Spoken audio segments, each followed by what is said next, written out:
Traveling the Vortex.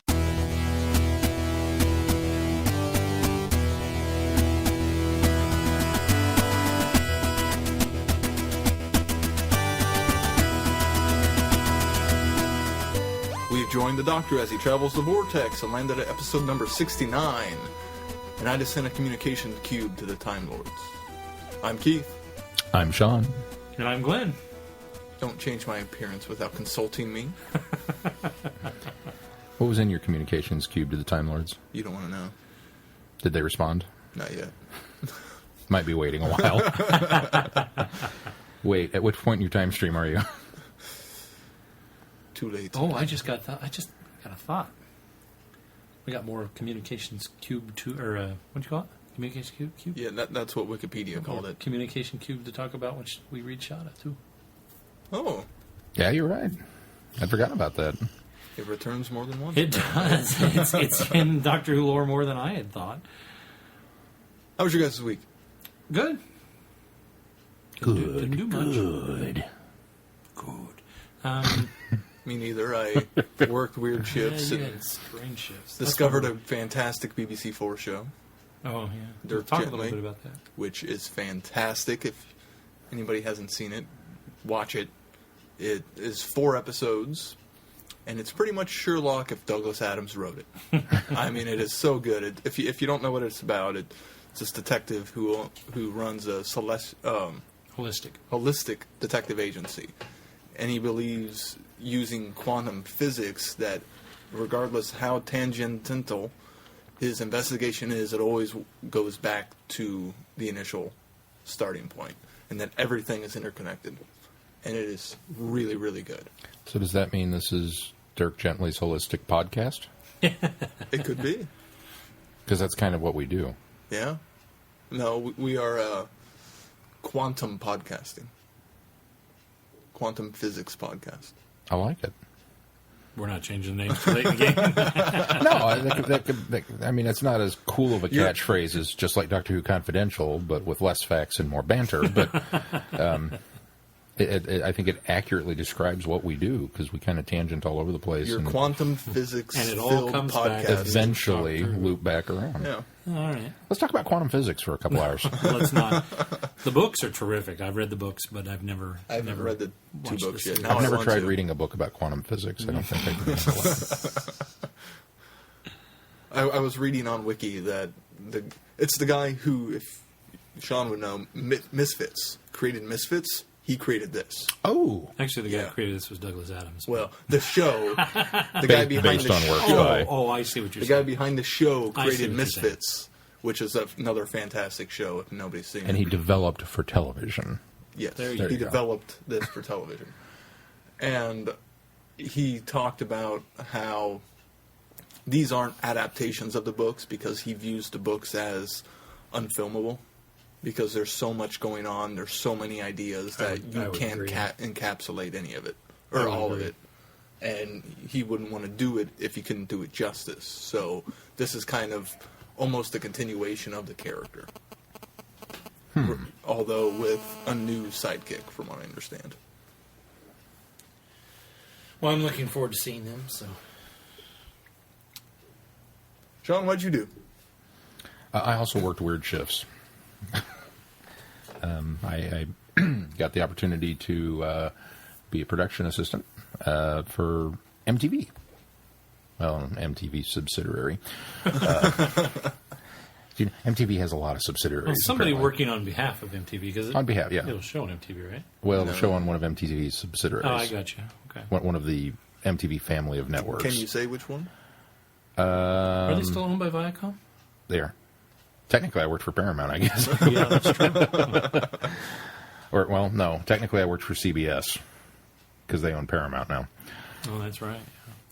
Let's really get into the in-depth history of the studio structure. I don't think I can contractually because the show's not on yet. It is an in production, coming soon to a network near you reality TV show. And one of the episodes happens to At least it feature... wasn't a contest reality TV show. No, it wasn't a contest reality TV show. God, could you imagine working on one of those? That would just be terrible. Ew. I bet those guys are... Whew, that's a joke. The dregs of television. The dregs of television. Wait a minute. He's catching on now. Do you see the light bulb going on? You worked on a reality television show, and you abhor reality TV? I do. If there's a steady paycheck in it, I'll believe anything you tell me. Unfortunately, it wasn't a steady paycheck. It was just a good paycheck for a couple of days. But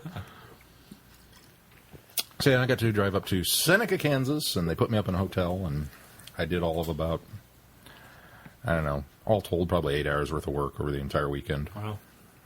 It's a pretty good paycheck check then. Yeah, I wasn't going to complain too much. And they might actually still need me for some additional things that they're doing here in Topeka. Oh, good. The project is a 2 or 3 week window, so I told them I'm available for whatever. So, but yeah, I did that. I worked. You worked. And then I did homework. And then I had tests. So we're getting into the crunch time. Chrissy doesn't have to worry about that anymore. I can't razz her about it because she went and done graduated. But, what'd you do, Glenn? Anything exciting? Hence the reason we're recording late this week. It's actually Tuesday night. We normally record on Sunday, but because of Keith's odd schedule and your unavailability over the weekend, we decided to push it till today. So he makes that sound like it's totally our fault. It is entirely. Even though I would have been here Sunday night. I happen to know for a fact. I could have been here Sunday night. I just couldn't have been here last night because I had to be at work at midnight. I could have been here either night. So. You couldn't have been here Sunday night at 9 o'clock. No. Glenn was sitting on the couch in his heart-shaped boxers and his bunny slippers. Heart-shaped boxers? Your heart-shaped boxers. Boxers with hearts on them. Those two. And he had his bunny slippers on, and his feet were up on the coffee table, and he kept going, I don't want to go record tonight. I don't want to go record tonight. I don't want to record tonight. And then the text came in that said, I'm still going to be in Seneca, Kansas. And he went, woohoo! Do you have a camera in my home? How did you know I was sitting around in my boxer shorts with my bunny slippers on? You tipped your hand, Sean. Psychic. Or you just know me too well. Maybe a little too well. I'd rather believe psychic. I have a thought cube. Or what is it? Communication. I have a communication. That's cool. It doesn't sound. It wasn't what they called it in the episode. Yeah, it's it just was what really I found cool on in the episode, and communications cube. I don't think he named it in War Games. Thought he did. No, he did. Because Zoe asked him, "What is it?" What it was. Unless he just explained what it did. I think he just explained what it did. No. I think Matt Smith gave it a name. Yeah. Like all good companions, Zoe asked, "What is it, Doctor?" And he replied. What's in the news this week, guys? I'm not avoiding telling you what I did this week. I didn't do anything this week. Oh, I did, actually. I mowed my lawn this weekend. I caught up on some stuff around the house. I did some yard work. And I hung 2 security lights on the corner of the house. Wow, you were a busy beaver. I was a busy beaver. Well, I had all kinds of time. I knew when recording on time. Sarah and I also registered. Oh, where'd you register? Bed Bath & Beyond and Kohl's. Oh, good. Those are good, local. Yes. And you can find... Well, not local. And I can find cheap gifts. I mean... they're located here. Well, what about everybody that's out of town? They have Bed Bath & Beyonds elsewhere. And Kohl's elsewhere. Do they? Yeah, it's a good... Yeah. It's a chain store. Those are good. Those are good chains, too. Well, I figured Kohl's was kind of Midwestern. No. Isn't it? It's... I don't think we have anybody coming outside of Midwest. Don't you remember? It was in the latest adaptation of Miracle on 34th Street, the one that came out in the late 90s. With no, it was spelled Coles. It wasn't Kohl's. That was the first thing I thought though when our Kohl's came here. I went, "Hey, they changed Macy's in the new adaptation of Miracle on 34th Street, and it was Kohl's." And I went back and listened to it or watched it, and it's Coles. Oh, never mind. Not as cool. No, I mean, what if Chrissy wants to get you something and they don't have a Kohl's there? That's why we registered at Bed Bath & Beyond. Well, if they don't have a Bed Bath & You can Beyond? also go on the websites Go to and our have Amazon things. store and purchase something. Keith and Sarah are registered at Amazon.com. You can pretty much buy anything from the Traveling Vortex Amazon store. They do offer free shipping for anybody who's shipping their item here. So you can go online and you can ship it. Hey, not so subtle plug. Very nice. No, I'm answering your question. You did set him up. I did. Yes. All right. Sarah was complaining about, apparently it's poor form to put the bride and groom are registered at cards in the invitations now, according to all the blogs. According to the cranky old women on No. message boards. Yeah. It's not now. You didn't used to do that. It's become the thing now to do that, and there's been kind of a backlash about that with some of the old school. It's always been that way that I can remember. I told Holly if we got married today, I was going to put a list in the thing. This is what I want. don't buy anything. Don't bring anything else. If you're coming to my wedding, this is what you bring. I started signing things. I'll just put the one item Sean's bringing, the one item Keith's bringing. If it's chips or dip, I'm in. That wouldn't be classy. No. I suppose it depends on what you asked for. Ammunition, I might question it. That's a whole different thing too. If I registered, and if we were getting married now and I registered, my registry would be entirely different than what it was 15 years ago. Can you remember one of the many huge fights that Carrie and I had over registering for things like China? And I fought her and fought her and fought her. I did not want to register for China. Yeah, no. I did not know that. It wasn't until after you guys were married and you were recounting that story. Yeah. Just don't register for China. We registered for plates, but not China. Plates is okay. Plates, but yeah, China. Because what happens with China? You go out and it's expensive. So what happens? You get a gravy boat, and then somebody else gets you 2 bowls. And so you don't have a master set, and then you have to go out and spend all this money to get the complete set. And then it sits because you don't ever use it, except for maybe Thanksgiving or something big. Like a wedding. Well, and those are catered. Because women, no offense, it's going to sound very chauvinistic, but women... Are you sure you want to go there? They know they're going to pull this stuff out for every little dinner party they're going to have. How many dinner parties have we had since we've been married? 1. Well, and here's the thing that we don't have China. Here was the crux of my argument. They're eating on our crummy cornyware. I looked at Carrie, I said, doesn't your mom have a set? And she says, well, yeah, it was her grandmother's. Isn't she going to pass that on to you at some point? There you go. Yeah. We don't need China. Oh, that huge argument. And we didn't register for China. Sarah didn't want it. You know what we got? We got a gravy boat. I wonder why that marriage failed.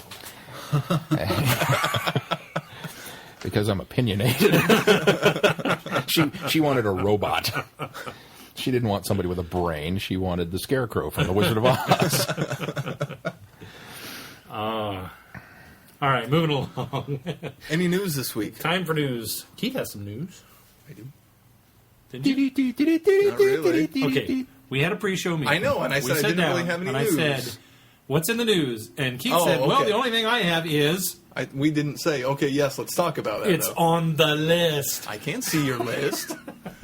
Scientists have created a real-life sonic screwdriver. So they say. Apparently, it can levitate a small rubber washer, and that's it.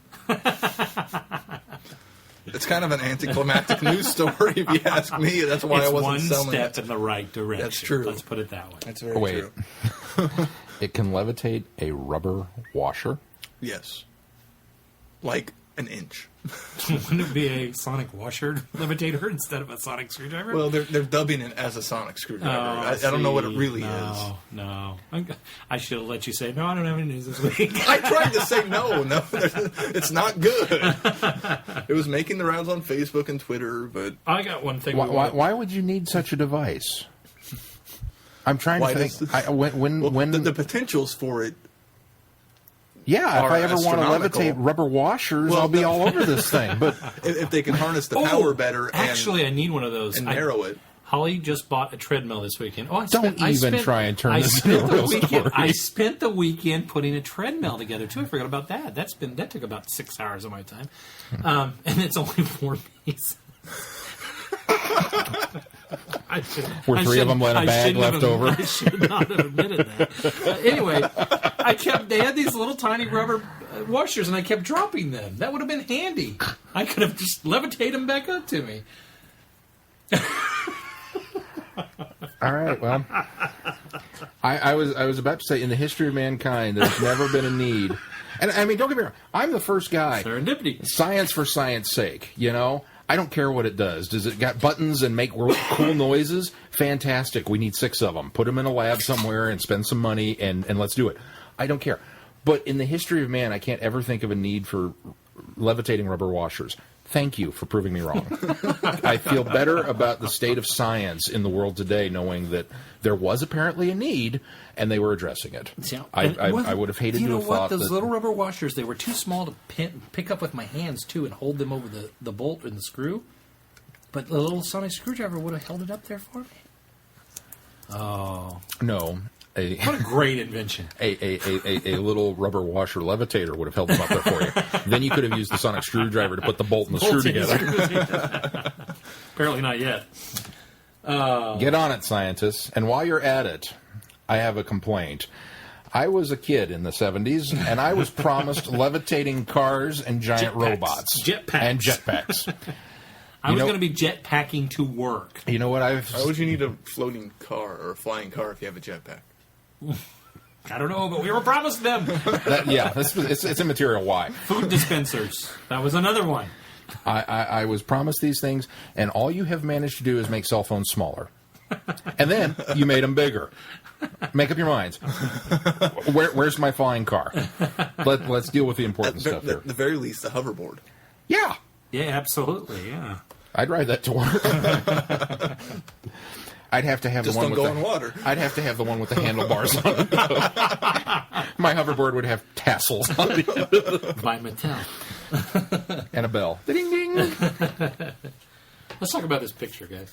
Oh, this picture is fantastic. It's not going to do anybody any good on a podcast, but if you haven't seen this picture, I wish you could see this at we home. will post this on our website. Anyway, it's a picture that somebody dug up, and it looks like a snapshot that somebody at this gathering or jam session or party took. It's a picture of the Beatles, and you can see John, you can see George, you can see, I think that's Paul. Right. You can see Paul, can't you? No, I don't think you don't see Paul. I thought I saw Paul. Paul's not in there. There's somebody in the back that I thought was Ringo, and now that I look at him, it's not. You don't think that's Ringo? Mm-hmm. It could be. With that nose? Well, that's just it. I That's no what- offense, that was Ringo, no, but, I mean- well, I'm sure he'll be the first to admit it. But when I first looked at it, the nose drew me to it, and I said, "Oh, well, that's Ringo." And then you look at him more, and he's got the wrong kind of ears and head shape. But that's not the important thing about this. this. It's a very picture. young picture. It is of the Beatles. it is early Beatles. Yeah, but it is them in suits, so they were at least formed as the Beatles, and it would have been the time that Ringo would have been with them, because prior to that, Well, they were dressing still in the leather. it's Ringo in the photo, so it would have been the Beatles. No, my point is I don't think that's Ringo. But anyway, that's incircumstantial. There is a man with his back his back is to the camera, but it's almost a profile shot of his head. It's weird because, I mean, it's a shot of this kind of half a room, and the Beatles are there. Right. But then there's this very large guy in the foreground. Yes. Like And you can't miss this guy. And the profile of this guy, he's not facing the camera, but he has a nearly uncanny resemblance to the 11th Doctor or Matt Smith. I realize they're both one and the same, but and The so 11th somebody Doctor dug this portrayed up, and as of Matt course Smith. everybody's having a lot of fun about, well, did the Doctor visit the Beatles in his 11th incarnation? And Did you? The person who originally, it's almost I don't know if it's the uncanny. original person who tweeted this, but somebody tweeted this to Stephen Moffat. Yes, I Did you did see see his that. response? I did see that, yeah. His response was, "Bloody hell! Clearly, we're going to make that episode. Wonder what it will be like." So that's a lot of fun. If you get a chance to look that up, and Well, you can look at it on our site, I will definitely post that on our website. www.travelingthevortex.com. Is that what it is? Pretty sure. I just renewed the domain name, so Again? yeah. Oh, yeah, no, it was due up in April. I had money. No, I didn't. I did it back in February. You Do you notice now, this man who looks a lot like the 11th Doctor, Matt Smith, do you notice the clothes? It almost looks like a woman's blouse top with a sport coat or something over it. It's because it's got kind like of a weird flowery, lacy collar kind of thing. You know, And a this little was frilly. this was the end of the beatnik era, the beginning of the psychedelic era. I'm sure that. Well, it's too early You for know, that. if this were to be, if this isn't real, it's real. That's not Matt Smith, though. what I'm saying, if somebody photoshopped it in, Oh no, I don't think it's Photoshop. I don't think it's the Photoshop. claim is real. Oh, here's Mary Sue. That's where I saw it originally. It almost looks like one of the outfits from Christmas Carol that he wore. like when they were like when he was marrying, or when they were at the party and he was gonna go marry Marilyn. He was wearing a tux when he was going to go marry Marilyn. Okay, I thought it. No. Oh yeah, you're right. Oh, here was the other picture. They've got of Matt messing with his hair. So I'll post that one too, because that's the one that that one was the really good example of how this could be the backside of this look. So well, that's the thing, is it's not just a guy that kind of sort of looks like Matt Smith. I mean, he's doing a Matt Smith. Yeah, he's messing with his hair thing. Matt I mean, does he just all the time, you know. That's why part of me it's like wonders that if it's Chaplin Photoshopped. Thing with the guy on the cell phone in the video. Well, and have you seen the John Travolta? There's a guy that's selling a picture from the 1800s on eBay, and he's selling it for like $1 million. I think it was $1 million. No, it's a woman. She's selling it for like $1 million, and she's saying that it's John Travolta and he's a time traveler. Oh, and I remember. It very much looks like that. John Travolta, but anybody's stupid to think that. But he apparently, or she's apparently friends with the guy who months ago posted a picture of a guy who looks even more like, like Nicolas Cage. Remarkably like Nicolas Cage. Well, and there was that theory out there that Nicolas Cage is a vampire. Oh, yeah, and he I just remember reinvents that. himself every 150 years. Well, there's an impersonator, a Matt Smith impersonator that's on Facebook. And it's the dude uncanny. Spot on. Oh, looks like man. Matt Smith. Of course, I also don't think he's a time traveler either. Matt Smith?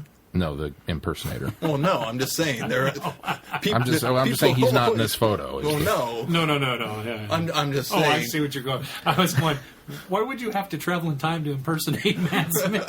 No, because he says, there's this other. There's no point to that. I'm not saying that's who's in the You picture. go back to 1952, nobody's going to know you're Matt Smith. I you're agree. just an average Joe. I agree this may not be Matt Smith in this photo, but I also don't think it's the Matt Smith impersonator in this photo. I That's don't where I think was it is going either. with it. And I don't. It's definitely not photoshopped. I think And it's just for the a- woman on eBay with the John Travolta photograph, you're silly.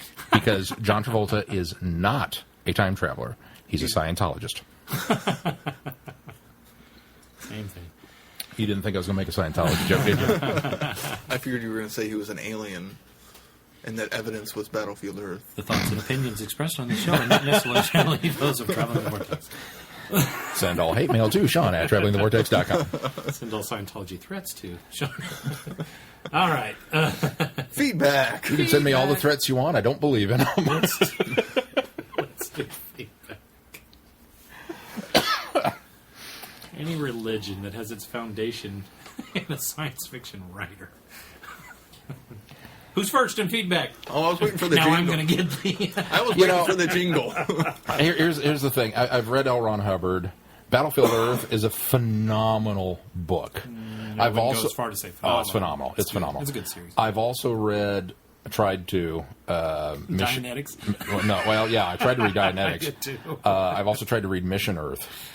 Which was the Mission Earth decology? Mission Earth No. It's okay. It's no Battlefield Earth, but it expands on the mythos. The whole point of Mission Earth was, I'm going to write a decology. I'm going to be the first person to write 10 books in a series and tell a story in 10 books. Yeah, you know what? I read the first book. I could have told the exact same story with the same emotional punch in about 68 pages.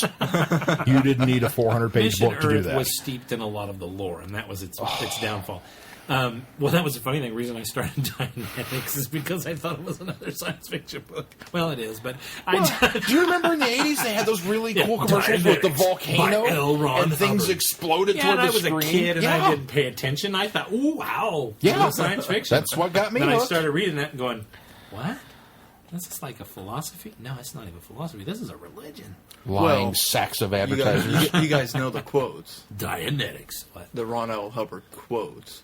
You don't get rich writing science fiction. You get rich, you writing start a Start religion. a religion. Yeah, I've heard that quote. All right. Enough tangenting. On to feedback. Feedback. Silence from Sean. No feedback He's going to jingle this make week. me edit it in this week. I didn't do it last week, but I'm going to do it this week. It's from William. Feedback. We've got some feedback.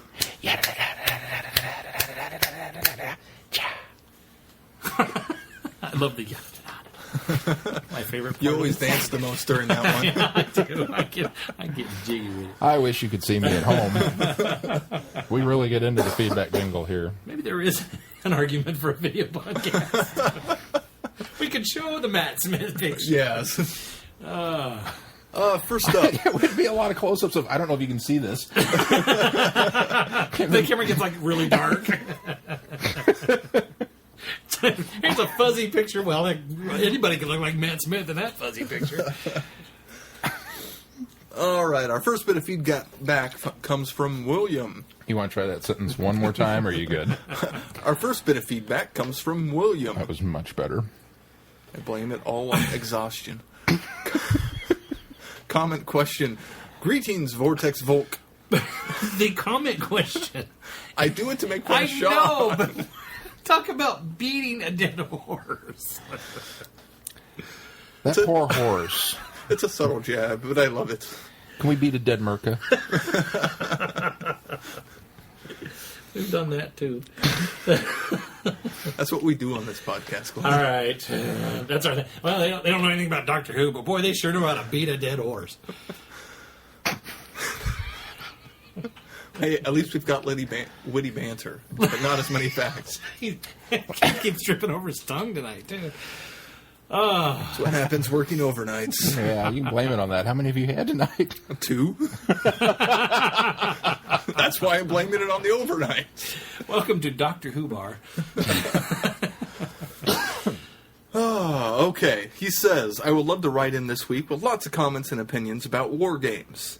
But it's been quite a few months since I saw the story. I remember both liking the story For us now, too. and being daunted by the Podcast length. has just been that long.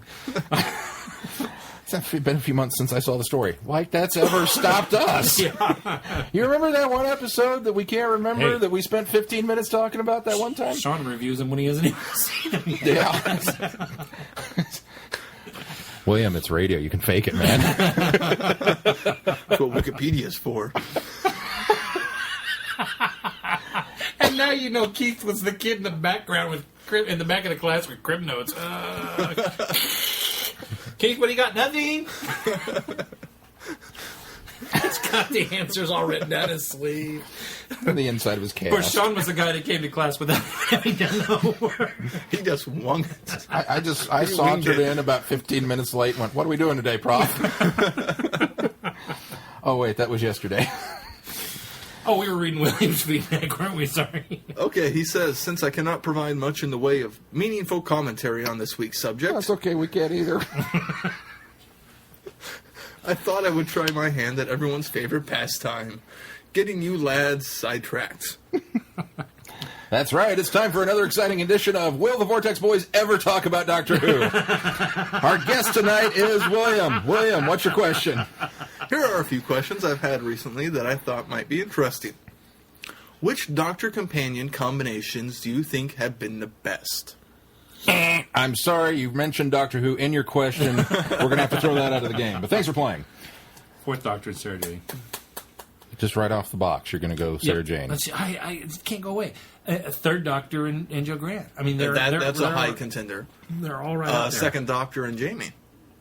You're going to disagree with me, and you're going to change my one, Keith. I'm pointing at, but 10 and Rose. You're going to go with 9 and Rose. 9 and Rose, yeah. I think 10 and Rose. I think much 10 better. and 5. 10 and Martha were fantastic. Seventh Doctor and Ace. I mean, God, there have been some really great. I mean, and Seventh Doctor is not one of my favorites, but there have been some really great pairings when they when they get the two together and they click. There have been some really great pairings. Really, 10 and I'm going to go too. second and Jamie. Oh, yeah. I mean, because Jamie was there nearly his whole. I mean, nearly his role. Nearly his whole run. Not the entire. Well, even run, but, second and Zoe. we started with Ben and Pine. I don't think they click as well as Jamie and They click in a different way. She gets I think the Doctor Jamie, a bit more. I think Jamie and Zoe click better than yes, Zoe agreed. and the Doctor Now, click. Okay, I let can me see that. say that I think Zoe. I think if you put Jamie, Zoe, and the Doctor as a team, yeah, there you go. Because Zoe adds the attributes that Jamie lacks, Jamie adds the attributes that Zoe lacks, so they make a great balance. I think in that case, Well, and 11, Amy, and Rory are the same dichotomy there. So I would almost go as far to say 11 and Craig. Their chemistry is so fantastic. Revenant Craig. Yeah, no, I would agree. He hasn't traveled in the I'm glad TARDIS, said but he's returned. I'm glad he said combinations because we're just throwing a whole bunch of them out here. Sixth Doctor and Evelyn. Yeah, we spent a lot of time talking about last week. Yeah. Good stuff. Well, 8 and Charlie. Yeah, 8 and Charlie, I think are great. Well, see, you guys are further ahead in the line than I am. No, I'm still not sold on Charlie. We're not further ahead. The problem is you had 8 and Lucy. Yeah. Which, you started yes, I with would 8 put and up that Lucy. up. Yeah, so we haven't even, Keith and I haven't even discovered Lucy yet. So Lucy rocks so hard. I'm looking forward to it. There's a lot of them out there. Yeah. But the first one, yes, right off the box, I went the Doctor and Sarah Jane, Fourth Doctor and Sarah Jane. They were a phenomenal you could tell the actor and actress were having a lot of fun together. You could tell that they clicked on and off set. I mean, they were good friends, and that translated to the characters on TV. And that still stands out in my mind. And I know I'm biased because 4 is my favorite, Sarah Jane's my favorite companion, and the 2 are the 2 that I grew up with and started with. But I will always say 4 and Sarah Jane. I have to agree. I do think they have great chemistry. I think a lot of it is... Although I think a lot of that is on Sarah Jane, because I think she and Pertwee had great chemistry, Well, that's what I was just going to say. I think a lot of it is owed to the relationship that she had with Pertwee earlier. And a lot of it is owed to just the fact that Elizabeth Sladen was that good. Yes. But when Tom Baker came along, the chemistry completely changed. It did. It changed the chemistry. It was almost grandfather-granddaughter type relationship with Pertwee and Sarah. Or I wouldn't even say grandfather. I would say like an older uncle or something. Yeah, something like that. It was and then it was almost more peers with Baker. Yeah, I would agree. It changed that dynamic. And the age might have something to do with that as well in the long run. In the same sense, that's how I vision 9 and Rose and 10 and Rose. Is I think that 9 and Rose, even though they were the same age and they had kind of a pure quality going, there was such a change in the dichotomy of the characters when we got to 10 that I thought they were that much better together. So that's why I know you disagree. You're kind of the opposite. You kind of like 9 and Rose. I think when I think of Rose, it's hard not to think of Rose without the romance angle of it. And I thought the romance building between 9 and Rose was better than the continuation of the romance with 10. See, I didn't think there was much of the romance there until nobody's going to comment on 10 and Donna. Oh, 10 and Donna were fantastic too. I can't believe we missed those. 10 and Wilf was fantastic too. I know what you're laughing at. Yeah. There's somebody photoshopped a Dos Equis poster. Have you seen that? No. He says, "I don't always knock 4 times, but when I do, the doctor regenerates." It is the. I'm going to find this and I'm going to print it out and like full blown poster size and hang it on my wall. That's terrific. That is my new hero. Let's move on to question number 2. This could be a little longer of a question. No, that's why I'm trying to get to it. If you could choose one story to best exemplify... Hang on, 1 second. Let's do question 3 first. Okay. Well, I think we touched on that. Why is it that Sarah Jane is so fondly remembered above other companions? This question has really bugged me lately since I have been watching a lot of Joe Grant Third Doctor stories, and I have found the pairing to be incredibly awesome. If you watch it develop.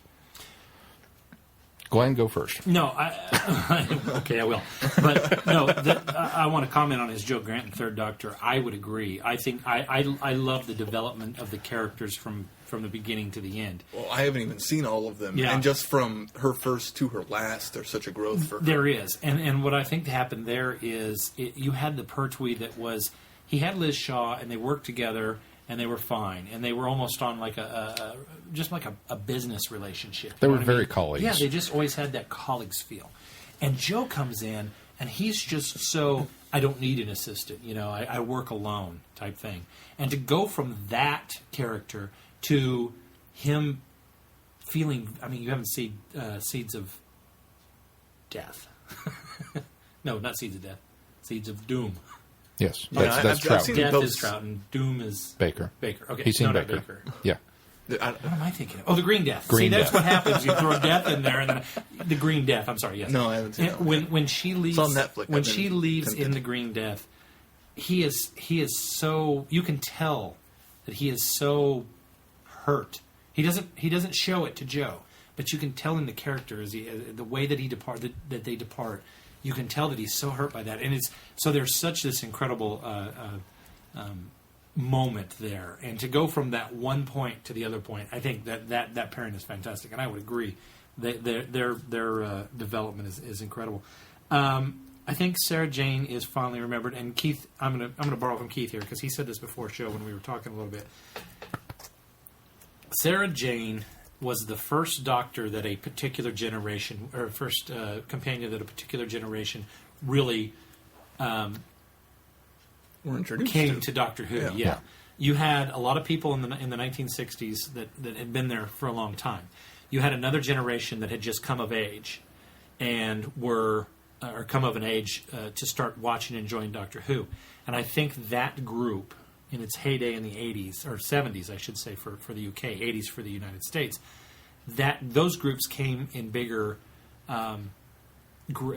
bigger form. And so I think that so many people were introduced to Doctor Who as Sarah being the companion, that I think that's why Sarah sticks in. And not to mention, we just talked about the chemistry between the two was incredible. Yeah. And the show, I think, was until Sarah Jane left, the show was at its highest peak for the Fourth Doctor. I think that was their stories together are the best of the Fourth Doctor. Well, now you can argue some independent stories in the Leela years and the Romana 2 years, but really the bulk of the best. But pretty stories, much none in the Adric years. The bulk of the best stories are in the years that Sarah Jane was with the Doctor. I just think a lot of people, they remember that, and I think that's their fondest memories of Doctor Who, and that's why Sarah Jane is such a popular companion. To bring her back, obviously, to be a big enough thing to bring her back for the 10th. In the new series proper, she is the only returning companion in the new series proper. And then she got her own spin-off show. Yeah. I mean, it's just, there's obviously a love for her by a large number of people. Which, and it didn't really come over to PBS in the U.S., or PBS in the U.S. until... Right, we started with the Fourth Doctor. I know you guys did. I don't know. I didn't know if any... No. If PBS aired it at all. PBS went back and aired Third Doctor later. Yeah, okay, that's after what I the thought. popularity. And that's also why she is so iconic to many American Whovians, is because that's what they had at the time. Absolutely. I think it's telling from the standpoint that, and we've talked before about the current wave that Doctor Who is riding, this current popularity crest, and the fact that it is on BBC America and that people are watching. And I think for the same reasons, the reason that Amy is such a popular companion now to the people who are tuning in and seeing Doctor Who for the first time is the same reason that the older generation of us started with 4 and Sarah Jane, and that's why she is such a fondly remembered companion for us. Yes. It's kind of the same parallel. The other thing that I think is very telling... Oh, and the same thing with Rose, is so many people started Who with Yeah, and 9. I think that's why Rose is still a sweetheart of mine. Going back to his actual question, he's been watching a lot of the Joe Grant Third Doctor stories.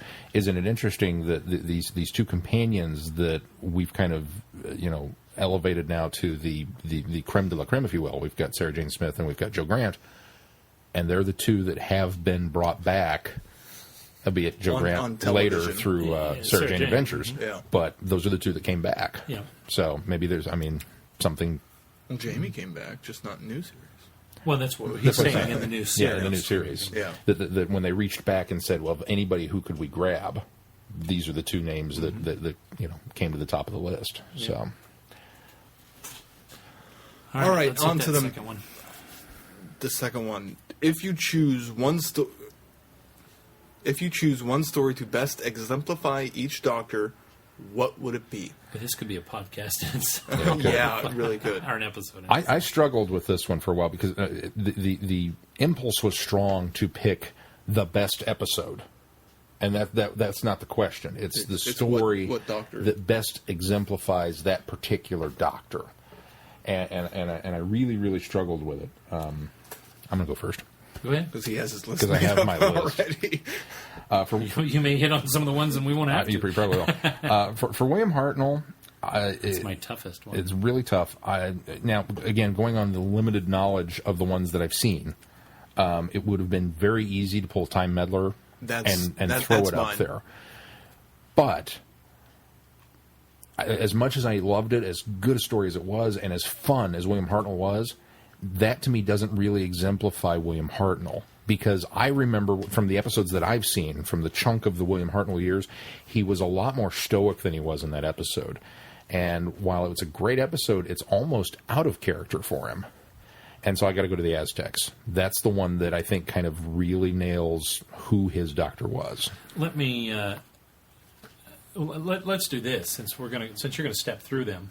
Let's do all each do. I agree to an extent with what you're saying. However, I fortunately have had the opportunity to see more Hartnell than I think you guys have.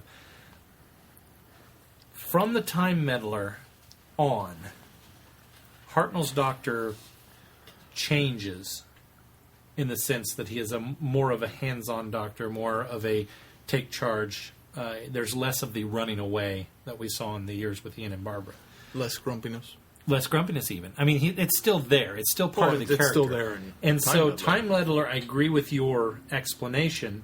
However, the problem is that's the split there, is then the Doctor's character sort of evolves to a different... Not so different that he's unrecognizable, but there is a lot more of a hands-on approach. There is a lot more of Ian's gone, now we do have to have the Doctor do a little more, especially since we don't know much about Stephen. And so... I couldn't put my finger on it because I did the same thing. My first inclination was to go to the Aztecs. But I think that I would, if I were going to try to meld the two types of characters that we got in the first Doctor in that first evolution, I think I would put my finger more on Dalek's Master Plan. I think that's the Doctor that I haven't seen that embodies him the best, because we still have the Doctor, or not Dalek's Master Plan, I'm sorry, the Invasion Earth, Dalek's Invasion Earth. Because we still have the Doctor that is...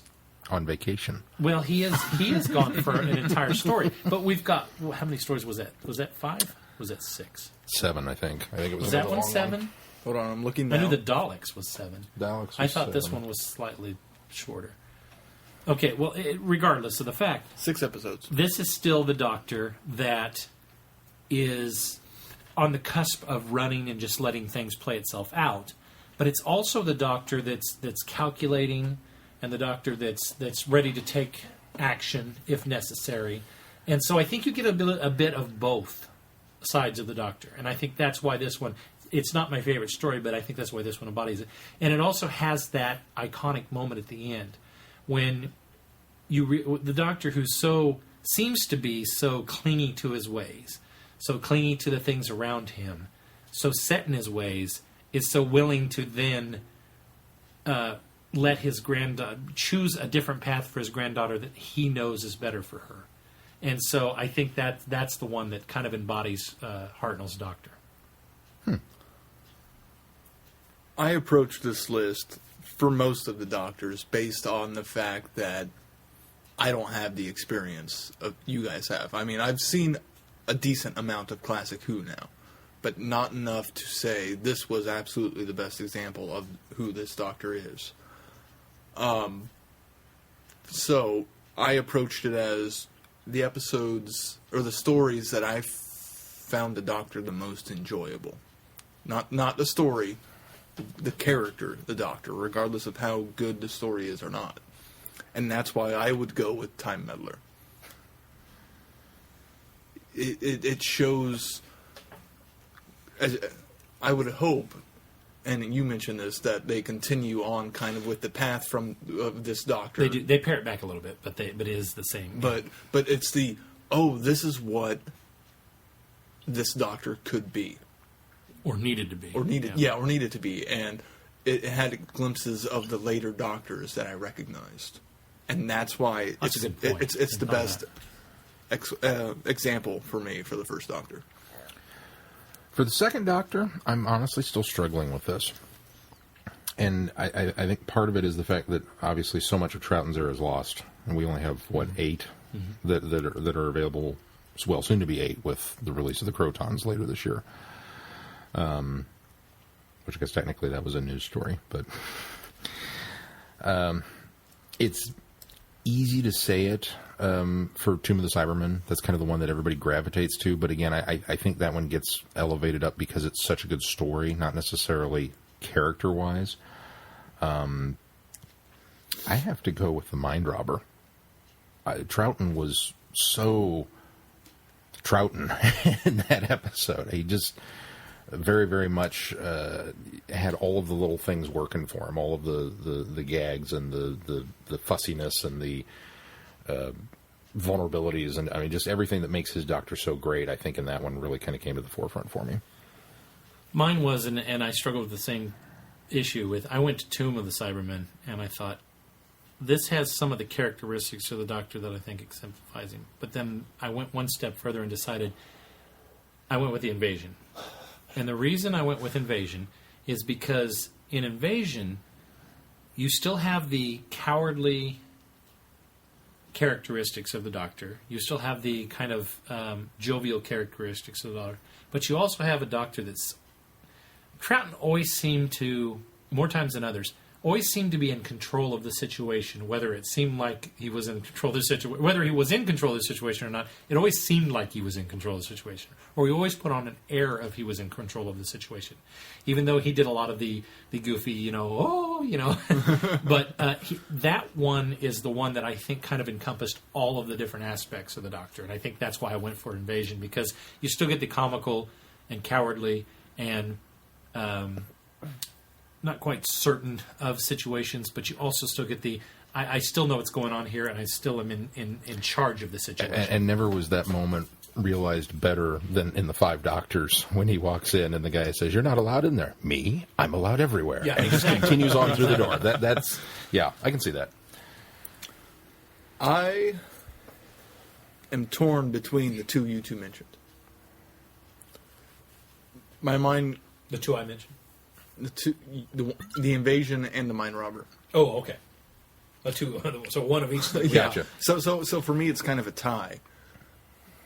I would slightly elevate the Mind Robber only because the Invasion at the end, when he's running and jumping, part of that I think is an over-exaggeration of his character. See, I don't think so, because if you go back through and you watch even the Troughtons that we've seen, if you go back, there are always those moments of hilarity where the Doctor does something that is just a little more Three Stooges than it is doctorly. Yeah. And I think that one, because there's not a lot of that. This one seems to be the most iconic of There's those. not a lot of that until you see that scene, and it's almost like, oh, and there's that characterization of the Doctor. Because we haven't done it yet. That's right. That's why I picked the Invasion, because it ran the gamut. But I'm sorry. Part of me is that's a little over the top, but then part of me agrees with what you're saying, is that is such an iconic view of the cosmic hobo that is the Second Doctor. So these two would be a tie for me. Not to mention that Seeds of Death would be a very close second. I thought he was so good in Seeds of Death. Again, another moment, though, that I would elevate to the over-the-top comedy is when he's trying to get in the door and he falls down two or times into the spores. Yeah. So they all have those moments. Even though in the War Games we get those moments as well. So, what do you got for 3? For Pertwee, another one I struggled with. This is going to be a much longer podcast than I intended. There are so many moments of Pertwee's Doctor. Do you go with the peacemaker that he always tried to be with the Silurians and some of these alien races? Do you go with the Venusian Aikido man of action? Do you go with the cool car? Do you go with the interactions with UNIT? Do you go with the other things? I kind of sort of had my mindset on Time Warrior. I really liked how he again, it's one that he has all the elements. He gets the science bit when he creates the stink bomb, but he also gets involved in a sword fight. So he's kind of got, runs the gambit there. But because he spends most of his time away from Unit and away from the rest of what made the Pertwee era kind of so, distinctive, I don't think I can pick that one. A big fan of his portrayal in Curse of Peladon. Even the Sea Devils, his interactions with the Master, are classic. Quite honestly, the one I'm leaning toward, though, cheat as it is probably the Three Doctors. That one really pegs who Pertwee's Doctor is, and maybe it's because he's playing off 1 and 2 that it really brings the changes out of what makes his Doctor a little bit different. It certainly makes you recognize the qualities and characteristics that he has in contrast to the second and the first Doctors. But honestly, it's kind of a toss-up. Any of those that I mentioned could be considered representative of his era. And Pertwee's another Doctor, like we said, I've said before, he kind of had me at hello. He's not a Doctor that I had to kind of get used to. Even though he wasn't my Doctor, as soon as I saw him, I liked this guy. And I've enjoyed everything I've seen him in. Some of the stories are better than others, but he's always good. I went with Curse of Peladon. And the reason I went with Curse is because it shows the Doctor's diplomacy, it shows the Doctor's compassion, it also shows the man of action when he gets put into the pit. Pit, yeah. Actually, pit wasn't what I was struggling with. I was going with the next one with Aragorn. Yeah. And so you get the man of action in there as well, but you also get his lovely singing voice. And he sings. The other thing is you also get the rationalization. You get the Doctor who's thinking things through and calculating and figuring things out. And you also get that relationship with Jo, which I think at this point was very, very, very good. And so that one's the one I think that encompasses him the best. I'm going to go completely different from both of you and go with Carnival of Monsters.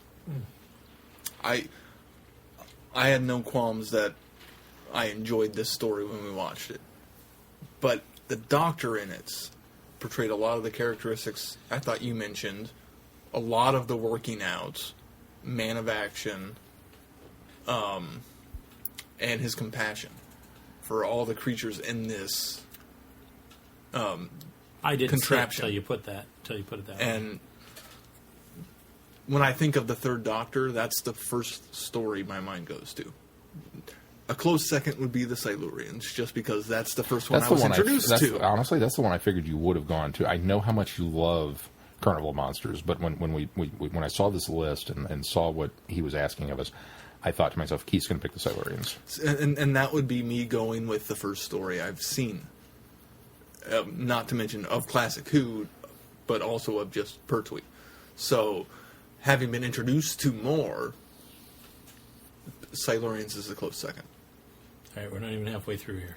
For Tom Baker, instantly my mind went to Seeds of Doom, even though that's probably the furthest portrayal of his Doctor for many of them. So I had to back off and rethink it. And I think, honestly, it's probably Ark in Space. That one gives some great bits. We're still getting used to the new characters. Sarah Jane's getting used to the new Doctor. We've got Harry Sullivan along for the ride, and there's a lot of exposition, a lot of explaining in the story. We haven't reviewed this one yet, but Keith and I actually wound up watching it one night just because we were in the mood for some Who. I watched it. You watched it. I fell asleep. But it's got some very defining Tom Baker-isms that kind of reveal how he's going to play it from this point out. It's got some humor. It's got some of the alien oddballness that he kind of brought to it. It's got the keen intellect, and it really drove home the personification more than anything else. The scene where Sarah Jane's stuck in the vent, and he begins belittling her, and you're lying there blubbering, and the fate of millions of people are at stake, and you're a sad state of on and on and on. And she gets indignant, gets pissed, and crawls through the gate, and he hears her coming and breaks into this gigantic grin because he knows, okay, mission accomplished. And she's like, "Leave me alone, I hate you." He goes, "No, you don't, come on." And, that to me cemented who this guy's going to be. That, yeah, he could poke you with a stick, but, he meant well by it. So I went with Pyramids of Mars. And just for the sheer fact that I think the Doctor runs the gamut of... the Fourth Doctor is always the very clever, very witty, ready to laugh or scoff in the face of danger. And I think he does this frequently in this one. But it also shows his vulnerability when he gets to the point where Sutekh has brought him to Mars in order to initially release him. And the calculating and figuring out ways to basically redupe or do the reverse dupe on Sutekh. I think that really paints the Doctor. And the problem you get with Tom Baker's Doctor is in later years, he still has the witty banter with the baddies, but especially in that last season with Lalla Ward, he just, with Adric Lalla was there for a while. He just really feels like he's dialing it in, and so you start to lose something at that point. But I think that the peak is that season with Sarah Jane. What was that? Be the season before she left, right? Yes. No. Yeah. Yes. Yeah. Or is it in It's season 13. Yeah, she left in the middle of 14. So season 13, I think he's at his peak, and you're seeing all of the characteristics of that Doctor. So I would go with Pyramids. I'm going to go with... I've struggled with this one because as much Tom Baker as I've seen, I feel like I barely scratched the surface. You have. Because there's so much. 7 seasons. So, on that note,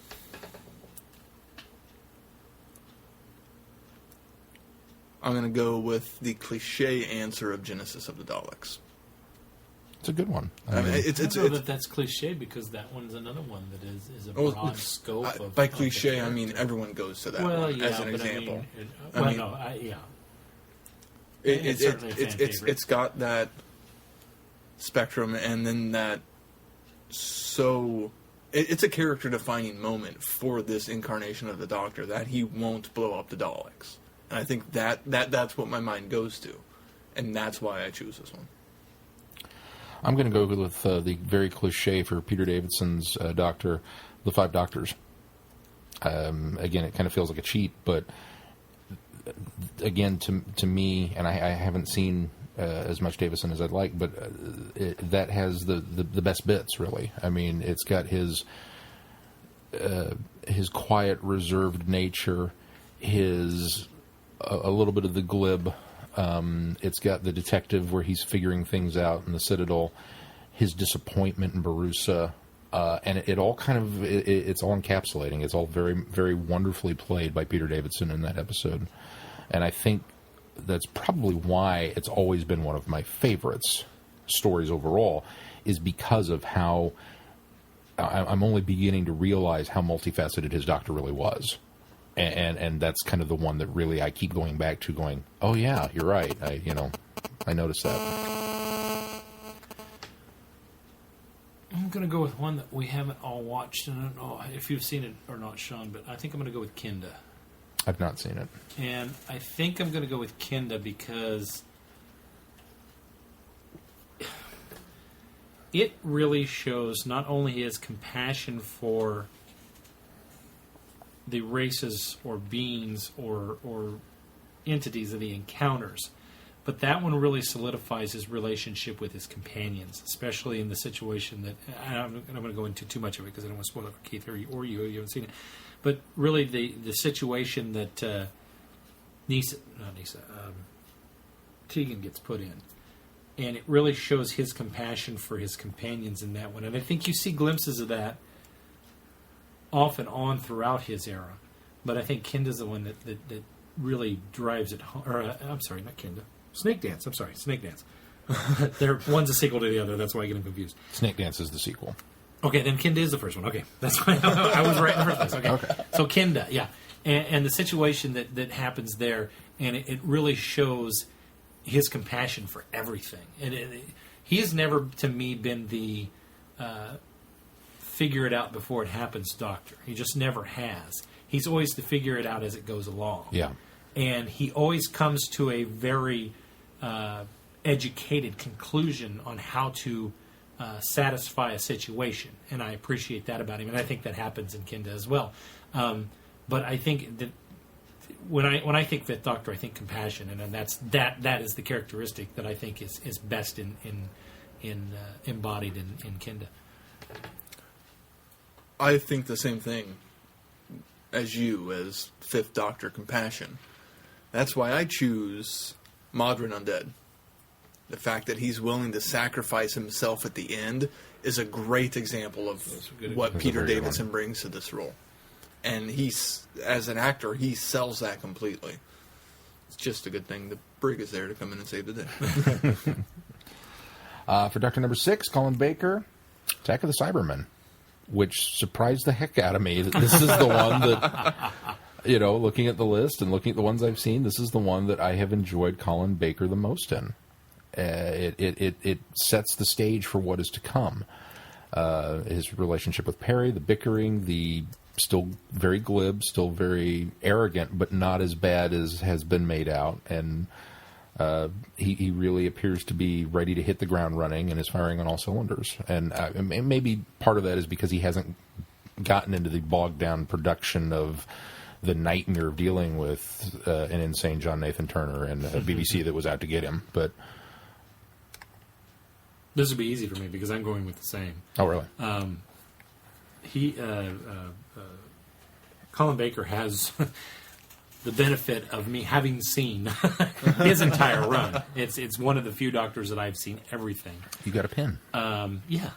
And I went with that one because it still is close enough to his kind of faulty regeneration that we go through in Twin Dilemma, which I didn't like. I thought it was a little too dark and a little too sporadic. But we still have little glimpses of, this guy really struggled in this regeneration. And that still comes across in that. And that almost is very apologetic for the type of person or the type of crass manner he has. And so I would that would be the only thing I would add. I agree with everything you just said about 6 in that sense. And I would add to it that we still have that little bit of an edge, that not too sure of himself. We're not quite sure what kind of Doctor we get here, but it's not so over the top as it was in the previous story. I've had the disadvantage of only seeing 4 of the 11 stories. I'm surprised you've seen 4. That's counting the 2 Doctors, which that is his story. On the bright side, you're almost halfway there. That's true. Or the downside, depending on how you want to look at that. For me, it's a toss-up between Attack of the Cybermen and Vengeance on Varos. While the story of Vengeance on Varos wasn't very good, he was really good in it. So, for all the reasons you guys just talked about for Attack of the Cybermen, and then also a lot of those characteristics carried into Vengeance on Varos, I can see that. I think he was a consistent Doctor. Once he got over the hump of the regeneration, he was consistent throughout his entire run, regardless of the quality of the storytelling. Well, I think the reason... That's a very diplomatic way I to think the reason for the consistency, and we'll talk about this more when we talk about the Sixth Doctor in general, but I think the reason for the consistency of the Sixth Doctor is the short run of the Sixth Doctor. Yeah. So there's not much time for change there. Exactly. You don't evolve a character in that short of a time. Sylvester McCoy. Doctor number 7. I wanted to say Remembrance of the Daleks. I thought for sure I would say Remembrance of the Daleks. I'm not. I'm going with Silver Nemesis. Having dogged on this story and just, oh man, that story sucked. It was terrible. It was this. And then going back and rewatching it on Friday Night Who, it really cemented for me how much I like Sylvester McCoy and why. It's all in there. The very, very fun devil-may-care attitude that he carries through a lot of it. The calculating Doctor, the somewhat dark and almost evil Doctor. It's all in there, and that's the one. I think my choice would be The Greatest Show in the Galaxy. While it's not a great story by any means, it again, and I keep picking these stories that are midway through, because this is also another one where we start to get the glimpses of the dark Doctor, the darkness in the Doctor. And I think that lends to, we still have the Doctor that plays spoons, and the Doctor that has the devil-may-care attitude, and all the things that you said. But we start to see the glimpses of the dark. And this is where when I watched, again, Sylvester gets another, I get another pin for that one because I've seen the entire. But no, that's not right. I'm almost to the pin because I still haven't finished Curse of Fenrir. But I'll get it on the schedule for you. Please do. I started to watch it. You said, don't wait till we review it. All right. So I'm halfway through the silly thing. And the only reason I saw Survival is because we have reviewed that one. So it's the midway point, and we start to get glimpses of what the Doctor could be, where the Doctor could be going, where this character could be going. And I like that so much. And so I think it balances the scale of where 7 is in his run. So I would have to go with Greatest Show in the Galaxy.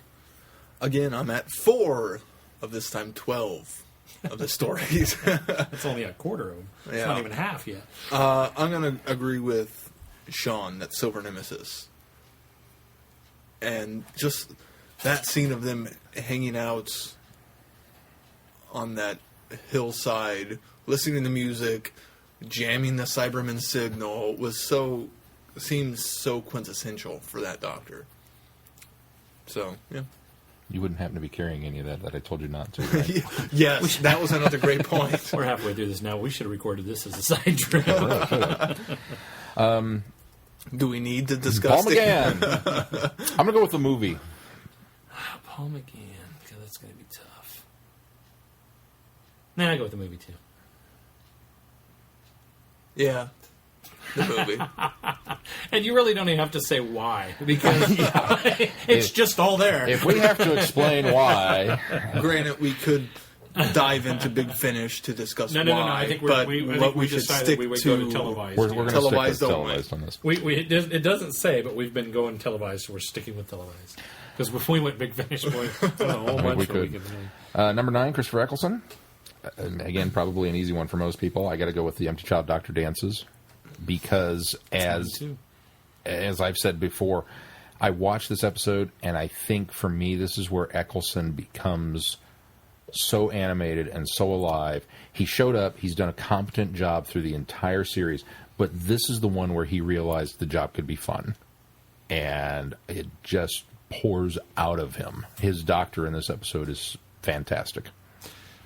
That's my choice as well, and for the reason being is that in leading up until this point, 9 always has that.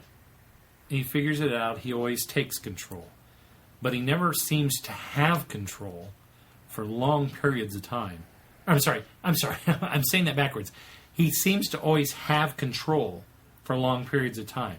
It's not till this one comes along that you feel like there's moments where he's not in control of the situation. And that's when he becomes very animated. And that's when he becomes very charismatic. And the thing that I think speaks volumes for 9 in this episode and really tells you what kind of guy he is at the very end. This is the Dark Time Lord that just went through the destruction, the Time War, the destruction of Gallifrey, the destruction of his people.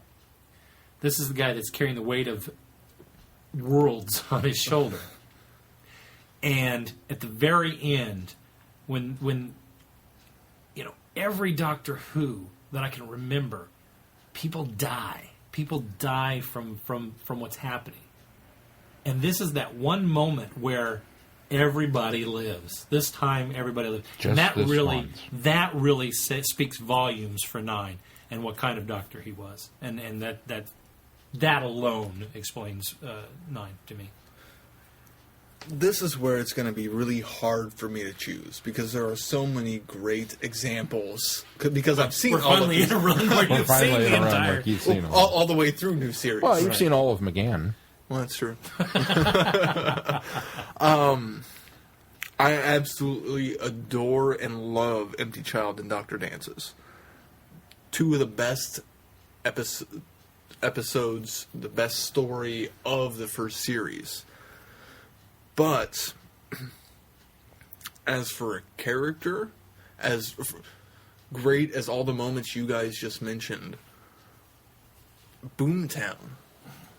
I don't like the story, but there are some great character moments when he's sitting there having tea. You're right. It's more in depth of a character look than anything that came before. The thud you just heard was Glenn's head hitting the table.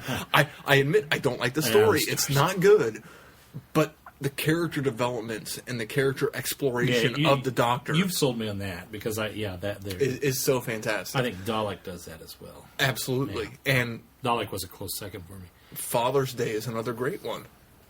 Not as much character development, more story based, but Father's Day, though, the problem I have with that's that more one of a Rose development. Exactly, it's a Rose story. It's not a Doctor story. But when there I are think very few Doctor stories in that season. So. When I think of that season, my mind goes to Dalek, Father's Day, and Child, Dr. Dances. Not necessarily in that order. Mm-hmm. Okay. But then looking at the list, yeah, definitely Boomtown. Okay. David Tennant. We're almost there.